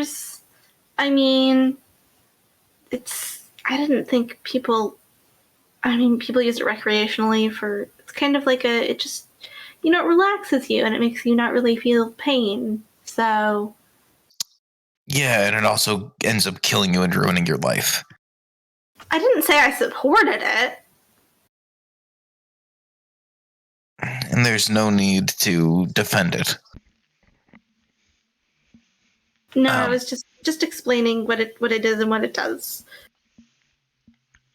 Either way, I suspect, based on the look at them, it would not surprise me if that's what they do and everything. During my travels, I have met a handful of people like that. All of them, no matter what you do to help, it doesn't. They're set in their ways. That's so sad. I hate it. I think, I've seen one person actually come back. The rest for a while before it's just back to that. It's not a good look. Anything we give them money, monetarily wise, will likely end up going to that. So I think good berries might be a good idea for bargaining. You said there were 5 of them? Yeah. Yes. I can chance 5 good berries. I'll kind of put them in a little baggie. He'll look towards the rest of the group. Does anybody want to come with, or? Yeah, I do. All right. Anyone else, or? It's too sad. I don't think I can.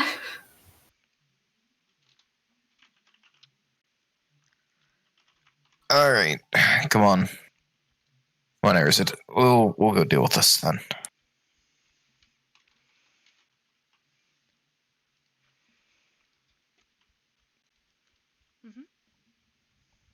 Arazid joins Chance on the stairs. I presume they can make it back up, no issue? Yes. Arazid is not floating unless you're carrying him. Pick me up, pick me up, pick me up, pick me up. Chance would give Arazid a piggyback. Well, that massively increases the chances of you getting back up undisturbed.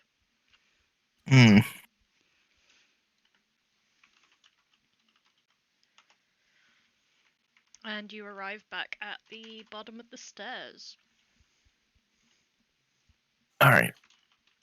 Is the arguing still going on? Oh, yeah. He'll look towards Arazid and kind of give a half thumbs up as he sets him back down. Alright. Let's get this over with. Chance will stop floating and start walking up the stairs.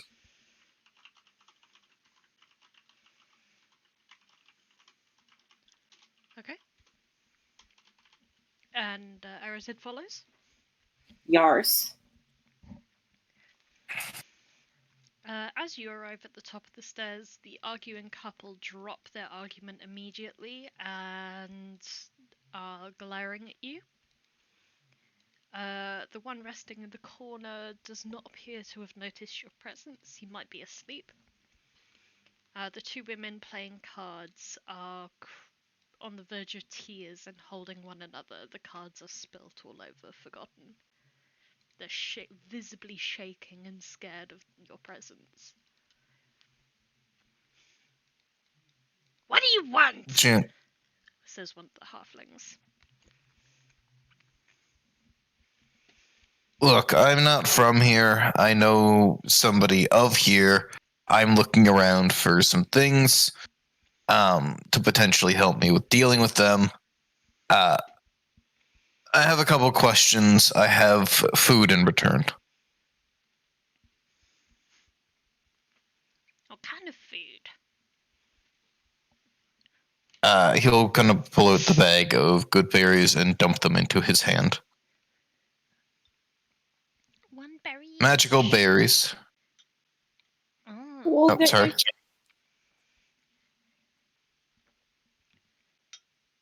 I can offer magical berries that will satisfy the thirst and hunger for a day. Does it satisfy all kinds of hunger? She's like grinning, scratching her arm a little bit. She like sidles over to you. I don't think Physical hunger. What you have is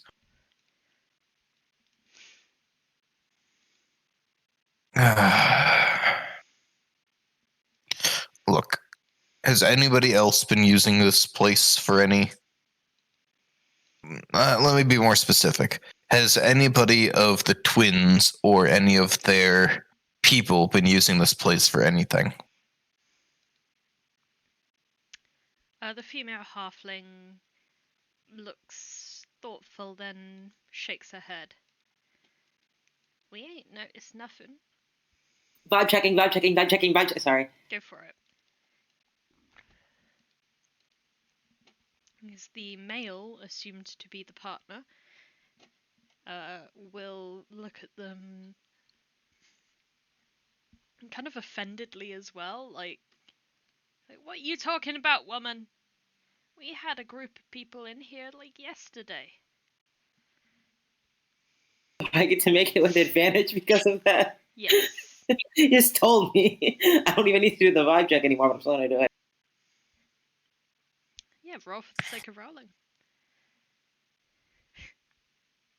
Oof. 15's very good. Do you know who these people were? Oh yeah, sure. They were like oh, what was it, darling? You said they were like orcs or something, yeah? Emma emissaries. They had lots of goodies for us. We had a very good night. Did they want? Did they say where they were from? Oh, we didn't spend too much time with them. Those two whores over there did. Someone seems a little personally offended by something. I think that's the conversation for a different day. Fucking swerfs. Did they ask for anything in return from you? Maybe. I think those two gave us more than enough payment, eh? Like, looking again at the very clearly, like, frightened looking women in the corner. Chance is going to give each of these halflings a good berry, put the other 3 back in the little pouch. He is then going to reach down, unlatch his scabbard from his belt, hand it to Arazid. Here, hold this. Arazid is holding. He is then going to take the longbow off his back, hand it to Arazid. Holding. Slightly heavier. He'll pat himself down, realize take off a necklace around his neck, hand it to Arazid. Holding. He'll then turn towards the two women that look scared and hold his hands up. Look towards Arazid, gesture towards him. I am unarmed. He'll kind of hold his hands up once again and slowly walk towards them. I imagine here Arazid's going to attempt to give like a friendly, disarming wave or smile at the ladies. And it completely drops all of Chance's shit. It's on the ground. 5 minutes later, the armor stops rattling. Sorry, the scabbard stops rattling.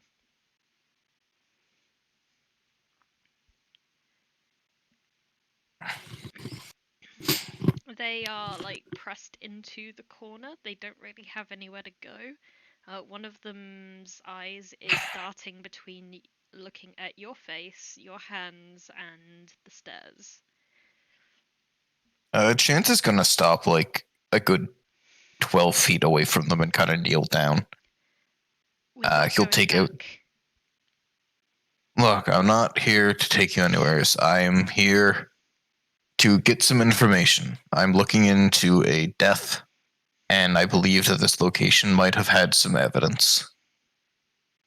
But it seems like we've stumbled into another mystery. Here, and Chance is going to like reach down to the pouch that he put the good berries in, and toss it towards them. Still, like a couple lengths of people away.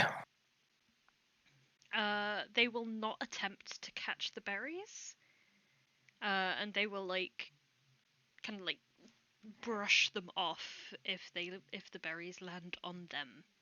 And well, I mean, they're in like a little string bag type thing. That's what I'm imagining. Right, so they'll like the bag will probably like land on one of their legs or something, and she'll just like bat it away and onto the floor. I'm gonna put his hands back up. Those are food. Magical berries that will keep it so you can not have to worry about eating today. One of them, it does, at the mention of food, begin to reach for the bag.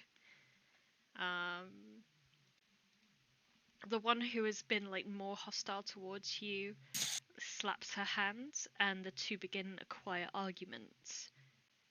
Like, we haven't eaten in 3 days. I don't care if it kills me.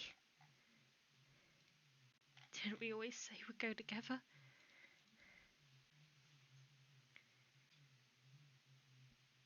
And they, after very little contemplation at this, eat one of the good berries. No, not the last one in there is for the guy over there, and he'll kind of like jut his head towards the guy in the corner sleeping. Half-wit. Okay, we'll give it to him. Not. His Chance is gonna like sit down, still kind of hands up, kind of fold his legs in. The one who reached out for the good berries will look at you. So you're not here to take us back? Why are you here? Listen, I don't even know where I'd be taking you to. I'm not here to do anything. I think it's best. I am Chance. May I have your names? The one who reached out for the berries introduces herself as Fairfax. The other one introduces herself as Cade.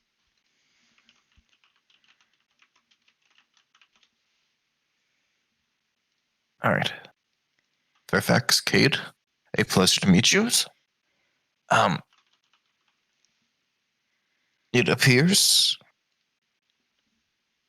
that there was a magical accident at the back house that ended up killing someone who is a friend of a friend. I've been looking into this situation.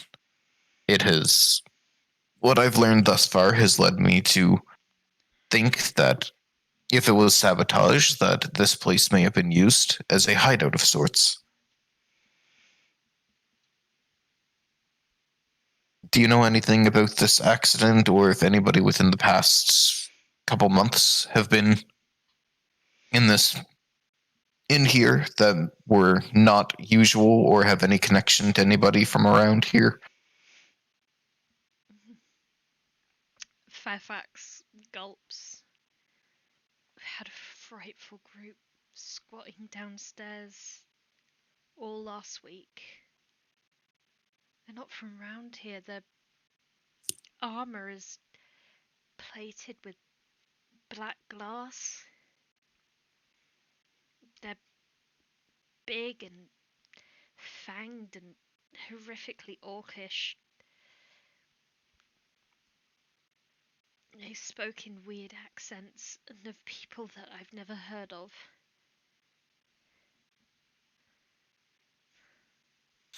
Would any of this ring a bell to chance? It would to Arazid. Sorry.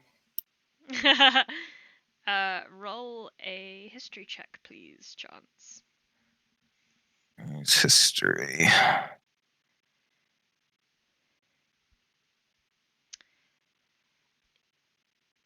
Once in your childhood, you wandered too far north and you got lost in a sandstorm. You eventually faced against a large figure who matched the same kind of description.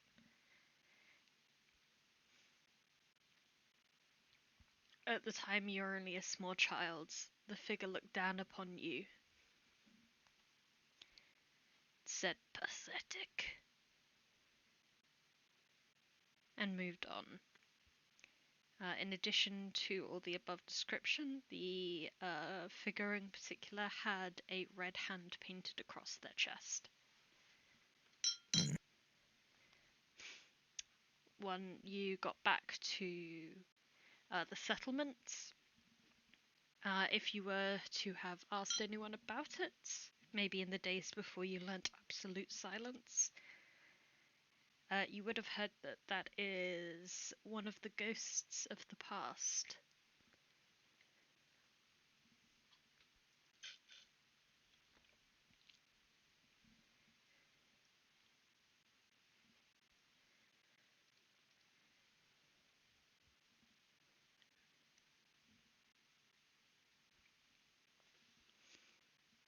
Interesting.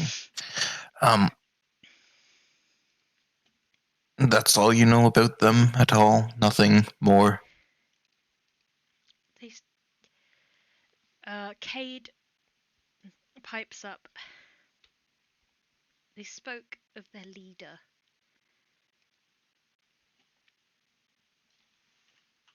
And who was that?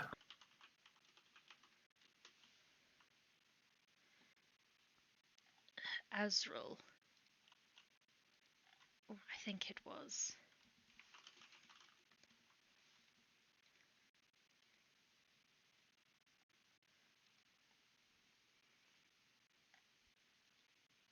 No, not Azrael.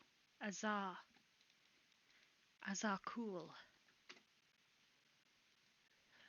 Completes Fairfax. That's right. Azar Cool. They spoke of this man like a god. Thanks for spelling. I heart you.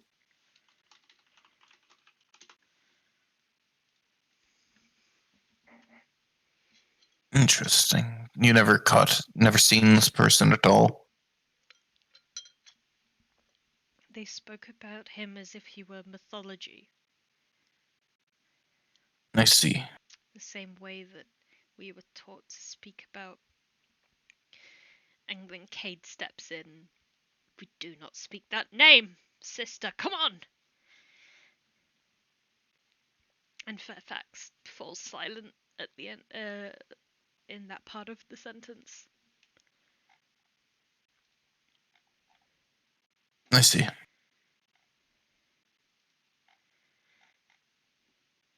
I gotta look towards them. You don't...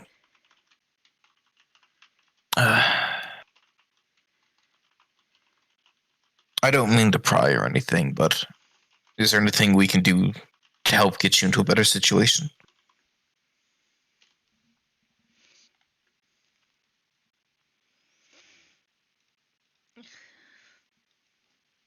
Got any pop on you?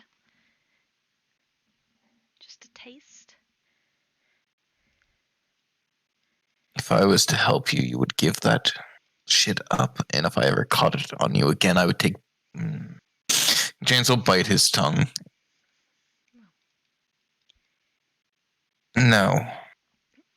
Cade will smile. If you really want to help us, you're gonna march that no good, 2-bit, masochistic son of a bitch Gressing man through the center of the city, naked, bleeding, miserable. And you're gonna let me punch him right in the face. Then I'll give this shit up. An interesting proposition. Do you know much about him? Oh, we know a lot about him.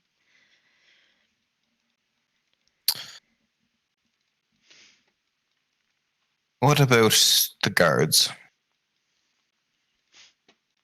As bad as he is. Numerous and belligerent.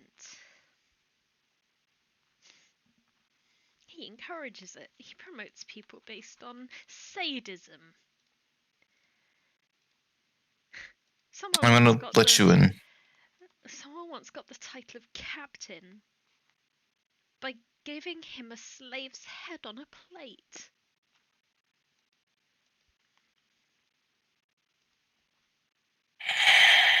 Janet's just gonna say, look, I'm investigating the death of a person named Quinn, who was a guard among the early shift. They died in a magical explosion in the back house.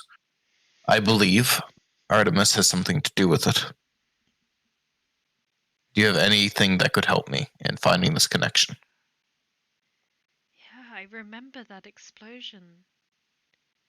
Happened 4 nights ago. About an hour before midnight. I was outside, peddling my wares.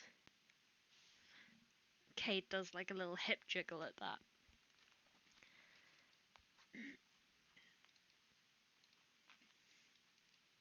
I saw everything. Shortly after the explosion, you could feel it in your feet. I struggled to stay on my heels. A bunch of people came running out of the house. Someone was telling them to be quiet because it was late, and then one of them cast a spell. And I couldn't hear anything anymore. But that fucker was there. He was there with his grin. That fucking smile. He had planned it, I'm sure. He plans everything. He likes to see people suffer. The person who cast the spell, do you know who they are?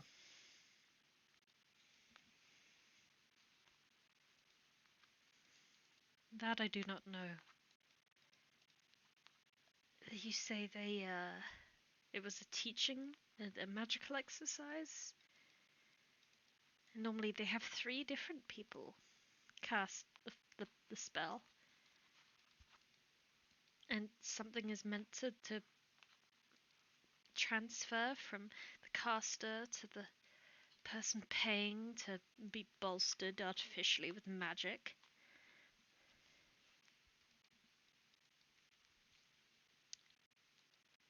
So I guess probably a group of 3 are responsible.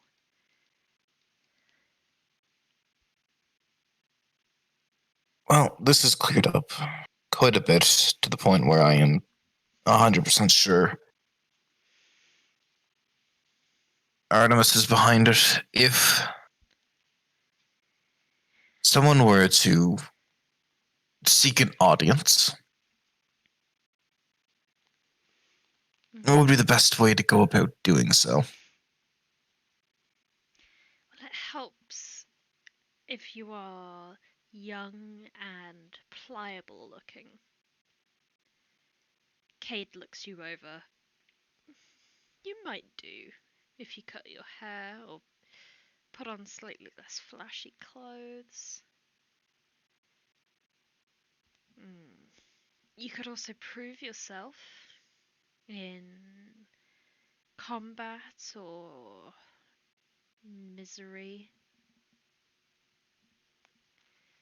And he will show an interest in you. You could also just be a woman walking down the street at night and not pay attention to anything around you, and then suddenly get captured by a maybe that's more of a me problem.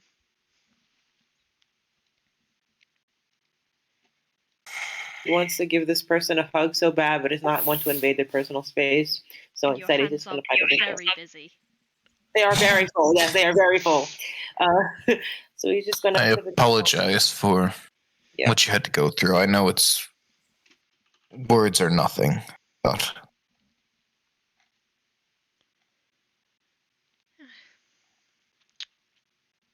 What can you do?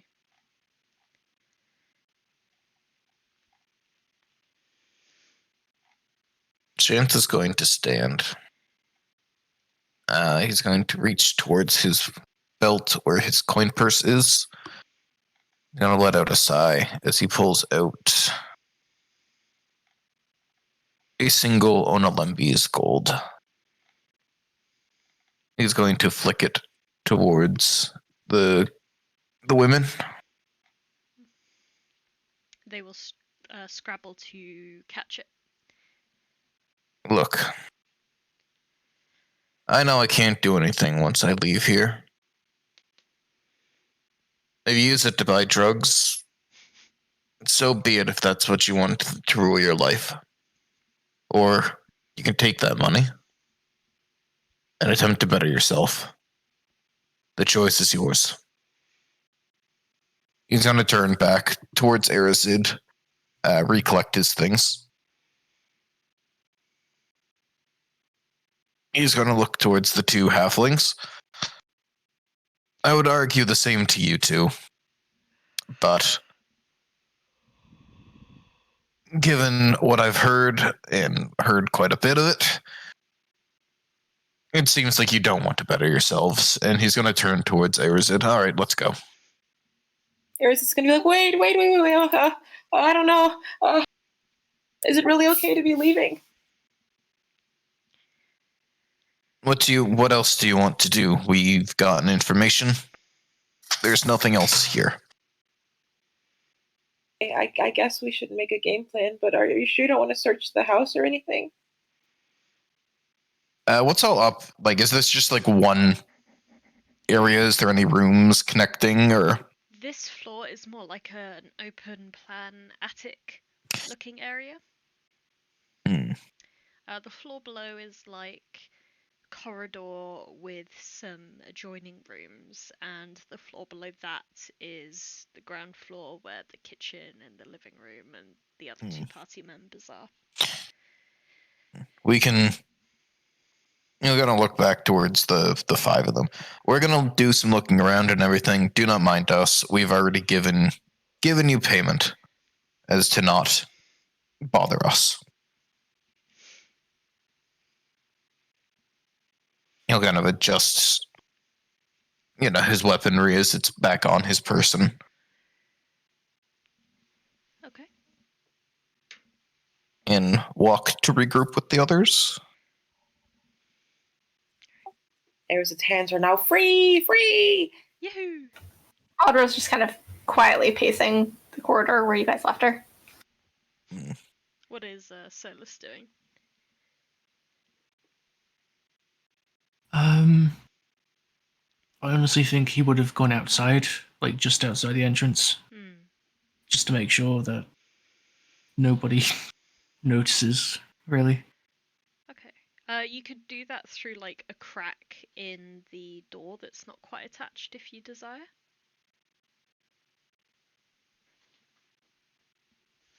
I mean, it's more of a case like he wants to make sure people don't go down there while his friends are doing stuff, so Got you.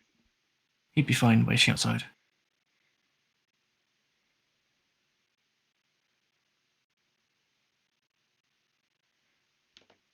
Okay. Arazid's going to do some situ researching. I suppose we can. Looking for pictures of the underbarrows and also looking for items of theirs. Okay. And Charles goes back onto the ground floor. I say regroup. James is going to do that as well, but it's going to look to regroup first. Yeah, sure. You go back onto the level. I assume Solas hears the return of at least one party member, and then hears conversation with with Audra happening inside. So did you did they take the berries? Did they take the?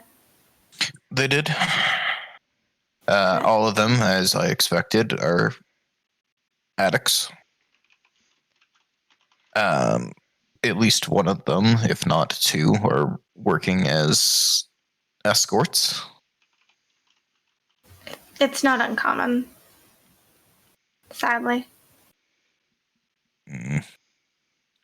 I did learn a few things, though. Apparently, within the past week, there was a group of people staying in the upper levels wearing black armor with what looked to be glass in it, like a black glass. I don't know if any of that rings a bell.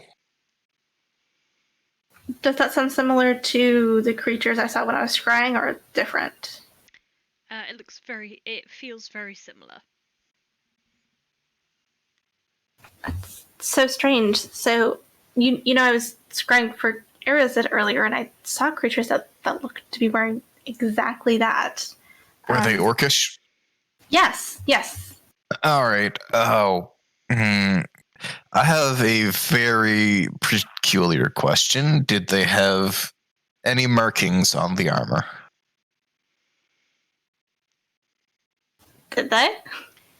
You didn't notice at the time, but you could do a memory check to see if you can remember that. Yeah, let's history check. They had a marking, but you cannot remember what. It was red, though. Yeah, it had kind of like a red smear. I thought maybe it was like blood or something, so I wasn't. Chance just kind of reaches a hand up and rubs his temples a bit. Do you have an idea of where it was that you seen? Oh, in Own. Is that how it's pronounced? Own. To the east. East. Where Arazid's mother is, I guess. All right, because as a child, I've run into one of these people before, whenever I got lost before. This must have been a really small child. Like, the memory escaped me until hearing about these people again. Like, must have been like between like 4 and 6. Wandered off and come across somebody with a red hand on black armor.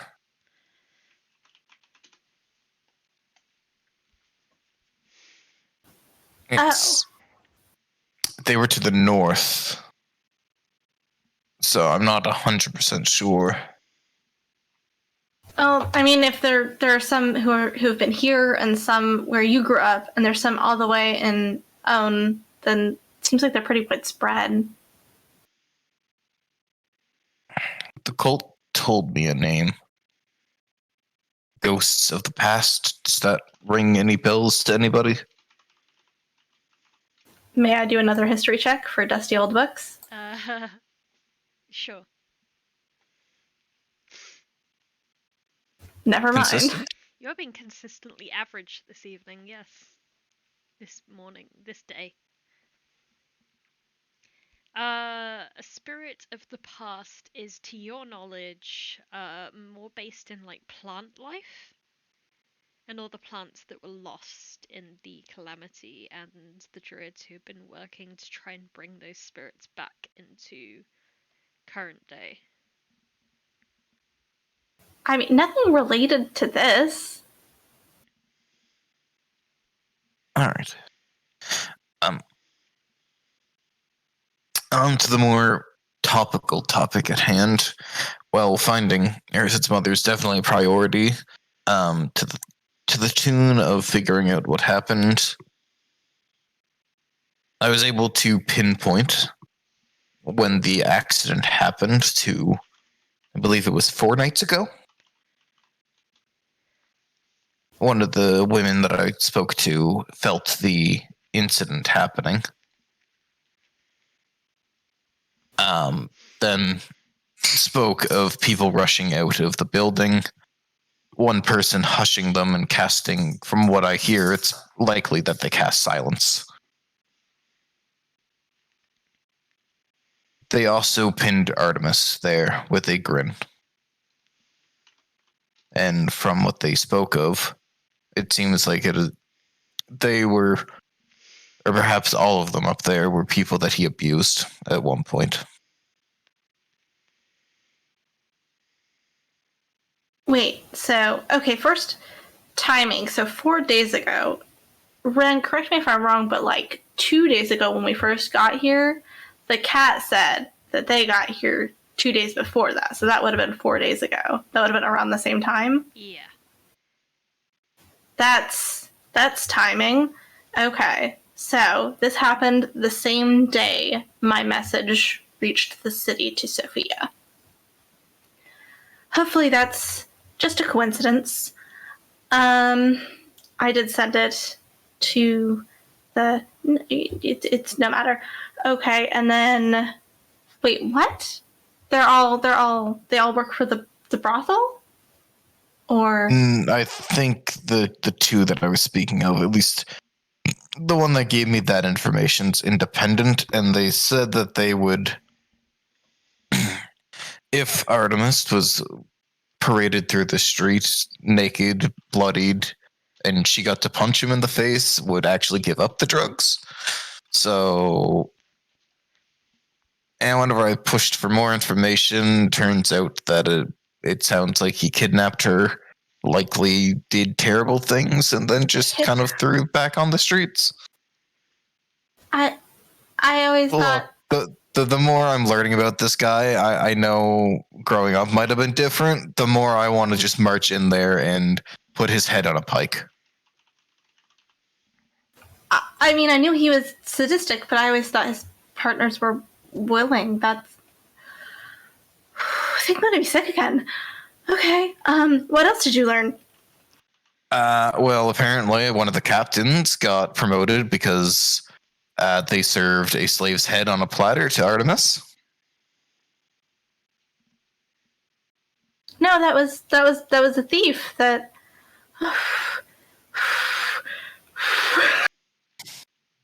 And apparently, from what they were saying, is that there was potentially up to 3 people there, and it was supposed to be some kind of ritual to bolster magic. However, the more I'm hearing about this, the more it sounds like this was no accident, and the participant may not have been willing.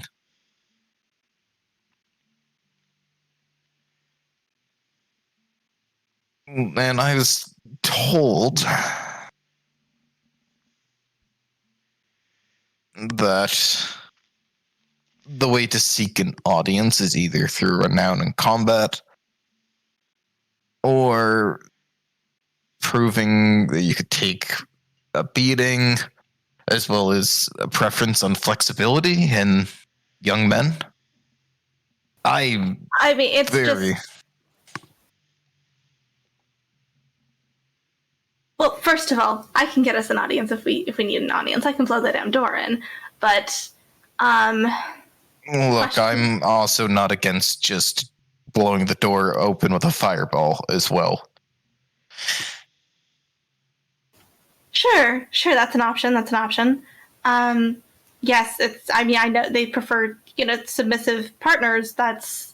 But I always thought, I always thought they were bad, but this is much worse than even I imagined. Okay, we're just breathing, and we're just gonna keep breathing.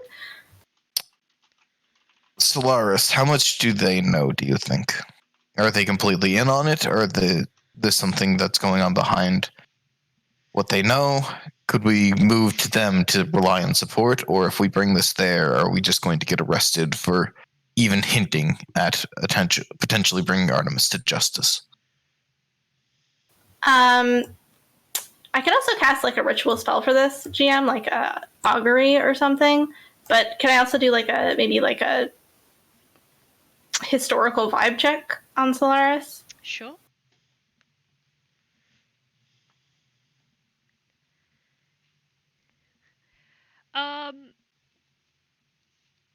Throwing yourself off of the tallest building you could find would be an overall better result for your bodily health than going to Solaris. Yeah, so there was this one time that I went to Solaris for help, and I was threatened with, basically falling off something very high, like so high that I can't wild shape and I'll just hit the ground and splatter. Would probably be preferable. What the fuck? To asking them for help against Artemis. Okay. So, from the sounds of it, here are two options. We, as a group, personally, try and find potentially a couple more people who may be in on trying to bring Artemis to justice. We do it ourselves without any outside help and potentially have to face the entirety of the guard, Artemis, and potentially Solaris. Or we simply let it be. That fashion show is probably going to be pretty public, right? Apparently they're supposed to be the judges. Could make a good assassination. Well, I was just thinking we could maybe get the people on our side, get them to understand, those that wouldn't already. Look, the people are going to follow power at the end of the day. It's why they don't already revolt. It's why the people in power, that's why it's called being in power. They cannot... Do you really think a bunch of peasants and farmers with their pitchforks, butchers' knives, and whatever else they could manage could actually overthrow a well-organized guard? Well, no, but it hasn't stopped people from trying, right? What do you think they've tried? Has it happened in Grove? Is this... No, I told you about that time that I was run out of town by pitchforks and farmers. And in my head, I was like, this is so stupid, I could destroy all of you. Exactly. That's why they can't. And if we rally a bunch of peasants and everything, they could distract the guards, but it could also just lead to a bunch of them being butchered down in the streets while we have a more easy path to go lob off the head of the dictator. It's the same issue with Sklod that we had last time. We were able to ambush in the throne room. Didn't put into account that there was a phylactery involved, but we didn't have to deal with the guard because it was an ambush in the throne room. Got in through a back door. We could also do the same. If we know you have spoken that Artemis spends most of the day sleeping. Yeah, they kind of reverse cycle where they spend all night. Oh, God. And then all day they sleep, mostly, yeah.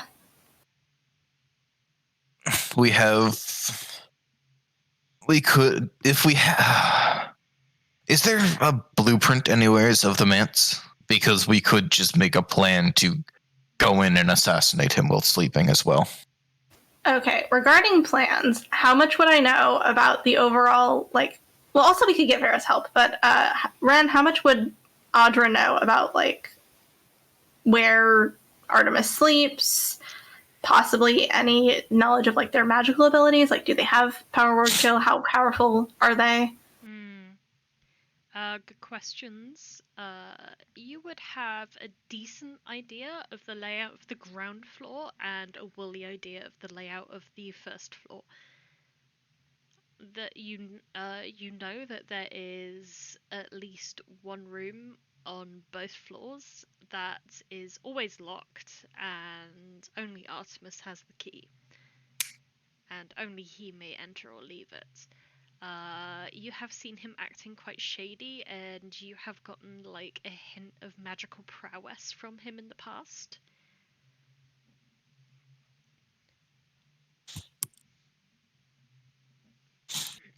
So I know that he's definitely a spellcaster, but I wouldn't know how powerful necessarily. Yeah. This bitch has killing word. I don't know. I'm gonna cry. I don't want to deal with more power word kill. I'm already not looking forward to the rematch against Squad. That's why we're doing Oh. everything but. And For real. about Solaris, how much would I know about their abilities? You know very little about her, other than that she is different but equally depraved in comparison to her brother. She's more of like a laid-back, chaotic kind of sadist. Yeah, basically, I switched teams from Artemis to her because she basically would leave me alone and would leave people alone more generally. Yeah, like she wouldn't put someone out if they were on fire if it meant she had to move 5 inches.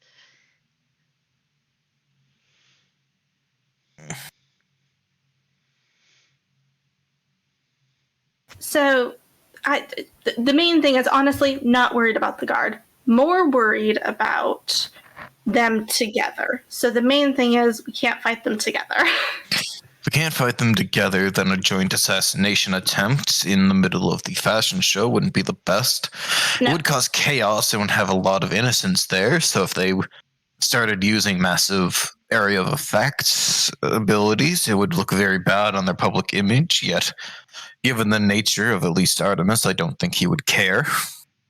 I think maybe if this is what we're doing, and I can't lie, I really want to do it, we should maybe get Vera's help to get in again, and then during the day, and see if we can catch him unawares, maybe? Oh, that's right. We can just go talk to an extraplanar entity and see if they can help us go assassinate a fucker. God, he is this seems nice. place... Well, can we spin this as some way other than revenge and try and spin this as needing to do this to help save the world so they can get back home? Because there's a difference between them just not liking the twins and wanting to get rid of them, or, you know, and then there's a difference of, say, they're stopping us from going to the crater to go get a piece that we need to save. Or we could just say, hey, can you help us in again? Yeah, but I'm thinking that it might be interesting if we can also just get them to show up on our side and put an extraplanar being against some random asshole. That sounds like a great fight. There's also the option of I could go build renown as a solo fighter in the arena. And then demand audience. I mean, you don't really demand an audience with Artemis. That's how you get the guards called on you. Either or. I mean, ideally, we wouldn't have to deal with the guards at all. And anytime you call an audience, a full guard is going to come out. That's fair. I think our best bet is assassination then. Should we do it in one day? Try and get both in one day? Like right at the morning or shortly into the morning around like 10 o'clock. Hit Artemis. Spend the rest of the day healing, licking our wounds. About midnight, go in, hit Solaris. Free the place, leave it to chaos. Because we also have to think. We are speaking of just lobbing the head off the snake. Yeah, we could leave Varen in charge. Then what happens the instant they vanish whenever they are able to go back home? Well, we'll be done saving the world by then, and we can just I can come back and help, or Sophia can help. Jane's gonna kind of like clap and rub his hands together. That's an idea. We can leave Sophia in charge. That's a good one. Yeah, I mean, she's like chilling, gaining enlightenment right now. So after that, she'll probably be, feeling really refreshed and ready to help people. Here's a idea. Those magical books. We should finish them before we do this as well. We should head back, spend the rest of our days. Wait, how many days is it till the fashion show again? 4. 4. All right, so if we just binge the books, I think we can get done of them by within the next 24 hours. By that point, hopefully Sophia will be back. We can fill in Sophia. Hope that everything goes well. Potentially get her help, potentially not. General vibe checking, but at the same time, we still need to search this mansion up, top to bottom, excluding the very top where all those people are. I mean, because we need to find any. This space has already been kind of tossed and then left to just sit in dust for a long time. Anything I can find on dirt about Henry is something that I don't want to miss. Because is Henry bad?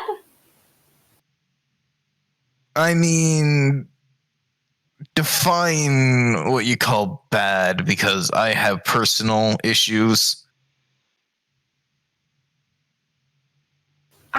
I would say bad means they don't care about the greater good. They don't care about other people. They step on other people for power, probably.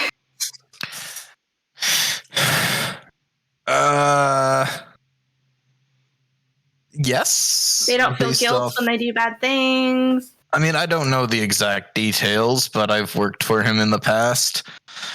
He seems to antagonize the party. I was hired initially to keep track of them for him. There's the fact that he just openly declared war on Naban and conquered it. At his wedding as well, Yeah. Yeah. Apparently from what I heard from some of the guards and everything, he just, after the wedding vows were said, he just kind of declared war. Didn't even give it a day. There's also the fact that he's apparently friends or, knows Sklod. And Sklod's a very bad person. And anybody aligned with Sklod should probably be classified as bad. I mean, sure, it probably won't take too much extra time. I'm just going to look in this cabinet. All right. I'm going to do a good look over the entire house, trying to find anything. Sorry? Arazid? Arazid has been searching, dirching. Yeah. I assume, whilst Chance and Audra have been searching, is Solas still keeping watch outside? Yep. Okay. Then Arazid will begin his search on, I assume, the middle floor of the house? Yars. So there are 4 bedrooms in total. 3 of them, the 3 smaller rooms, seem to now belong to the squatters upstairs. I want to look in the master bedroom. In the master bedroom, it has been completely destroyed. There are there's more recent signs of habitation. Inside the master bedroom, there's there seem to be 4 or 5, it's hard to tell, they're quite rotten away, bedrolls that have been piled up in a corner that had been used recently. They smell like someone who has never taken a bath in their life. Oh no. It smells so bad. In one of the side bedrooms that you looked in beforehand, there's a lot of things that are obviously newer and owned by a person, even if they are a person who is not particularly consistent with housekeeping. But littering the floor, there are scraps of paper, and then there is a leather-bound journal that once seemed to contain many pages of paper, but now only has the spine and ripped ends of paper attached to the spine left. They stole the book out of the damn book. What the hell? It seems that the contents of the book are making the carpet around you. They appear to be mathematical in nature. It seems like it's some kind of finance log. Arazid's going to gather the pages because he doesn't understand it and thinks it's some sort of arcane knowledge and save it for Inqua. Yeah, roll an investigation check to find as many pieces as you can. Nice. You managed to find a decent amount of them, you feel. You feel you did a good job. Dunning-Kruger. As good of a job as you feel like you were capable of, you did that job. And now you have essentially a loose leaf journal. That's a gift for Inqua. Binding.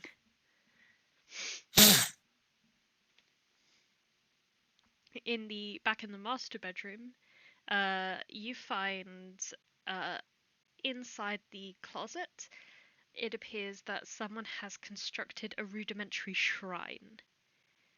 One of them has smeared a red stain with their hand on the wall opposite the door, and there are the burnt out husks of candles surrounding it. There are also several bloodied knives that have been abandoned in this closet. Would I know what this ritual is for? You can roll an Arcana check. Nice. You feel like it seems to be one of your standard tribal customs. You grew up near a city, but not quite in it. So you became roughly familiar with more nomad tribes and their customs as they passed through the area around your mountains. And some of them believe that bloodletting and constructing and letting blood in order to construct a mental link between them and their godlike figure will give them more power, more strength, and more luck in upcoming battles. Can I see how recent this is? That'd be a medicine or survival check. Nice. The blood appears to be at most 24 hours old. It's clearly not fresher than that. It's begun to congeal, but it's not super dry. So this is gonna make me anxious as hell. So I'm gonna go find Audra and Chance and tell them about this. Okay. Meanwhile, Chance and Audra are, I presume, searching the bottom floor of the house. Yes. Yeah, I'm giving Chance the help action. Right. Go ahead for investigation then, please. Oh, but that's not a 12. Yeah, well, sometimes when you investigate things, You roll investigation. Look, see, it's all okay. 19. Yeah, but that would have been a 29 for perception. Boo-hoo. In the kitchen, you begin looking through like the like right at the backs and like all the hidden nooks of like all the kitchen counters. You find several spiders and a centipede, and you also find in one of the corner cabinets a series of child's drawings that have been shoved way in the back. And they depict... Is there any, like... Go for it. Oh, is there any, like, signing of them or anything? They depict what appears to be a small but brave and strong-looking figure standing on a platform above a bunch of others who are smiling. And it also depicts two taller, blonde-looking people being hung, and they are signed Henry, age 6. Chance is going to audibly just like full on like gut laughing, like, oh my god, this is it. This is what I was after. Oh, I can't wait to see the look on his face. He's gonna like show them to Audra. Do you think that's the twins?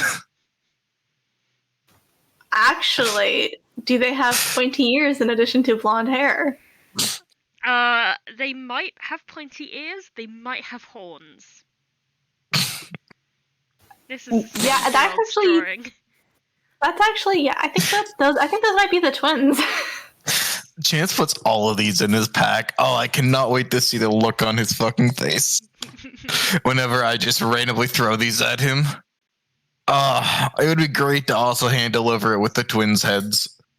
There are 9 drawings in total, all showing like the same kind of fantasy, if not the same staging. All a fantasy where Henry rules above all. And everyone is happy. Chance is gonna like put them into his bag, like very carefully, making sure to preserve them. Well, he's trying to live out his childhood fantasies, but I don't think the people underneath him are happy. Maybe they are. I haven't been back to Naglamont since I left. I mean, he doesn't seem nice. I mean, shouldn't ruling come from the consent of the governed and not fear? What a Thomas Jefferson shit is this? I'm very, very sorry. Why are you laughing, Chance? I'm sorry, Audra. That's not how it works. It could. Potentially. But that's not how it works. Do you really think in settlements, the reason why people go is because it's easier to live under the tyrannical rule of some than it is to fend for yourself out in the wastes? I think I need a few minutes to process this. I apologize for my outburst. Is it so weird? It's a great ideal. However, ideals typically don't work in the real world. Well, neither does magic.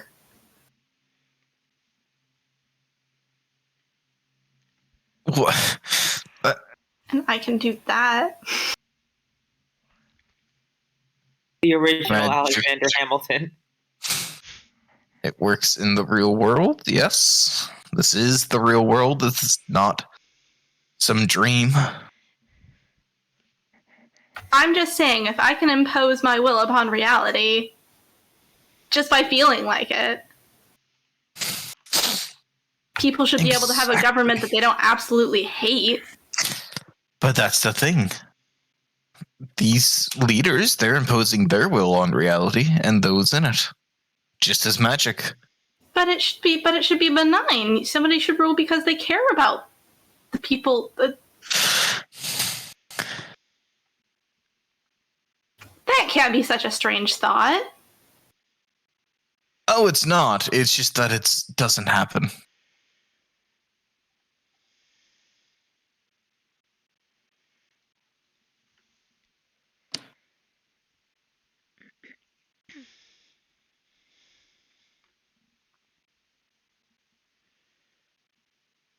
Audra kind of sits there visibly pouting. Arazid's gonna run up to the two of them.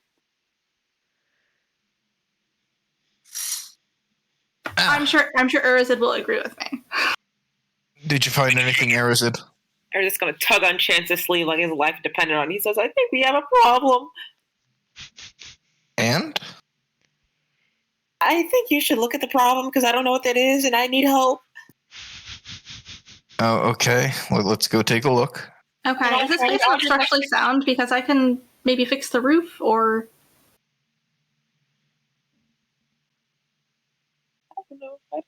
I don't know.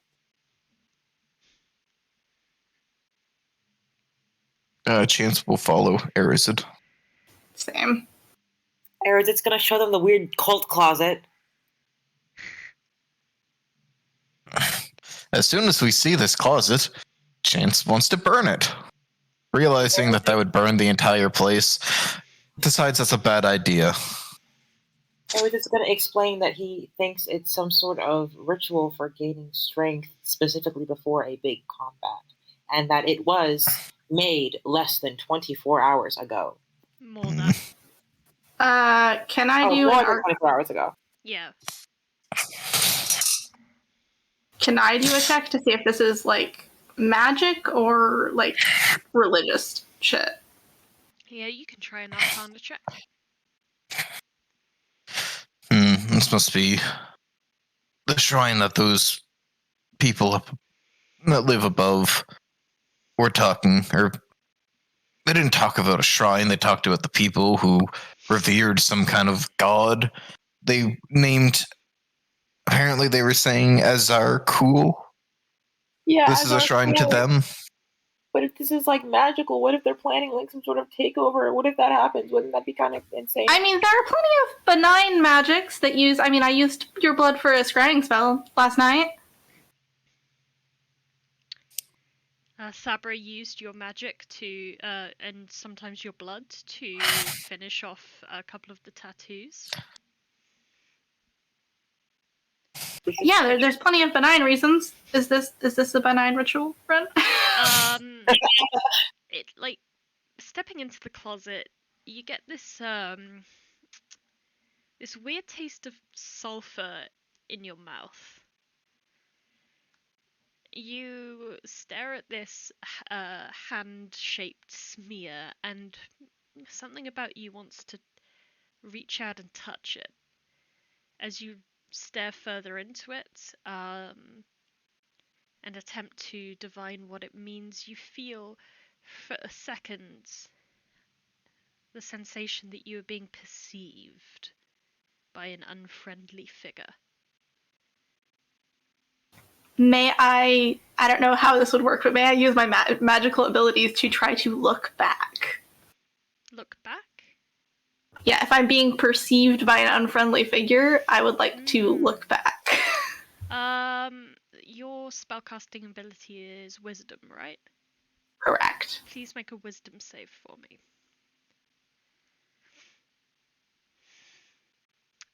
You look back, and you perceive...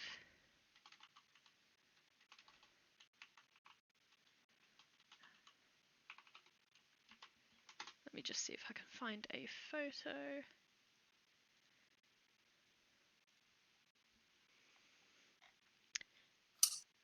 Okay, not a decent one right now.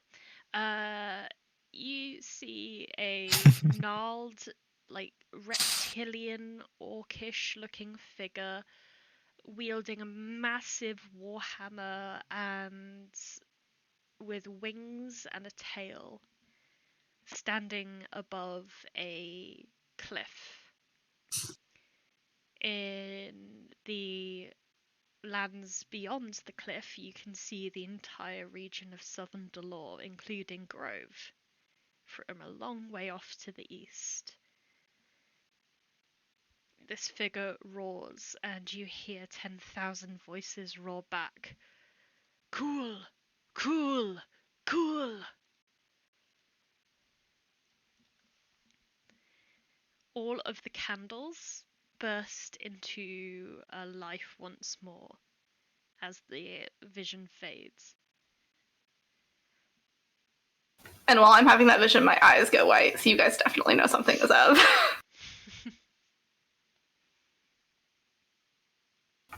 Have I ever heard of this figure? Roll a history check. You have Shit. not. Okay, so there was like, he looked maybe part draconic, part orcish. Cool. And there were like 10,000 people chanting its name. The word of 10,000 chance gets a bit pale. Does any of this connect, like, make connections in Chance's head? You can roll a history check with advantage. Oh no! Why is it advantage? 20? As Audra describes this character she saw, your mind is once again brought back to that day that you were lost in the sand and told that you were pathetic. You remember now. The figure had wings.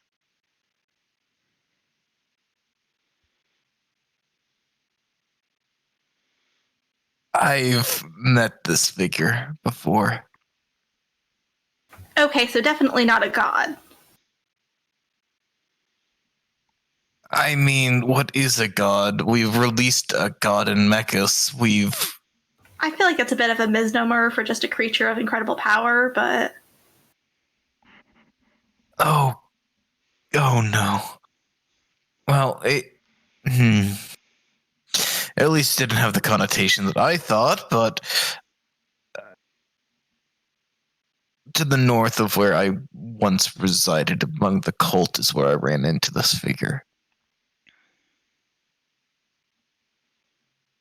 Well, I was definitely seeing them like on a cliff in southern Delord, kind of like overlooking the whole region, including Grove. It's the mountains to the north. From your point of reference right now, Audra, the vision you saw was way more east than it was south or north. Yeah, I'll accurately describe where that was. Okay. So it'd be more, just so I have a better understanding, it would be more like if Grove was to the east, then that would put it like on Verbonberg. You know what? Yeah, I was gonna say, can I do like a survival check maybe to like determine exact location, or?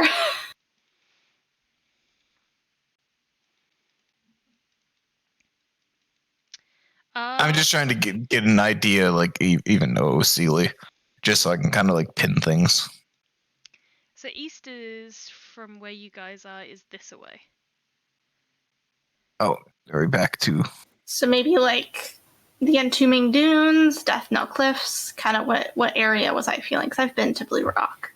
You could see a city made of black quite close to the cliff's edge.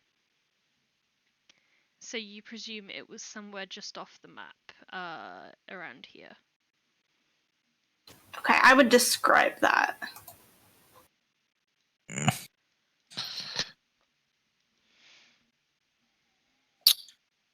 If we have to face that thing, I don't think it's a good idea to go after it right now. We have things to settle in Grove, some other stuff to do before we head east.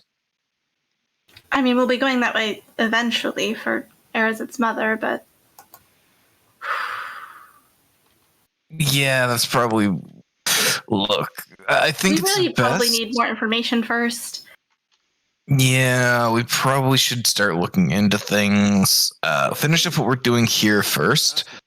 We still need to go get the husk from the Abyss. I still personally want to go deal with some cult stuff while we're in the area. And then we can head east to find Arazid's mother. Does that sound all right to everyone? But we should hurry. We gotta move fast. We gotta be speedy. I think that considering the absences around here is a good place to end it for this week. So that before the party lock themselves into any particular other decision, we can hear from the rest of the group. Yeah. Can we return back so we can read books? I assume that a lot of this conversation was happening like in the ground floor of Underbarrow House. But then like after like Audra went upstairs and like had a look at the symbol, you guys were like, yeah, not staying in here anymore, and then finished the conversation either on the street or back in Sophia's. Correct. I wouldn't want to have that conversation where we were actively being observed. Perfect. So we will pick up around midday, 4 days before the fashion show, with you all getting a few hours of reading. Yes. Preferably just wasting an entire day to finish. Yeah, fair. Also, Ren, I just have to say, since we're on the topic of books, you still haven't given me the information on the books first. Oh, crap. Sorry, it's been a time. I'll get on that tomorrow, probably. Okay, probably. I am nothing if not difficult to get working. That's I will make a note of it right now. But anyway, thank yeah, you, good everyone. idea.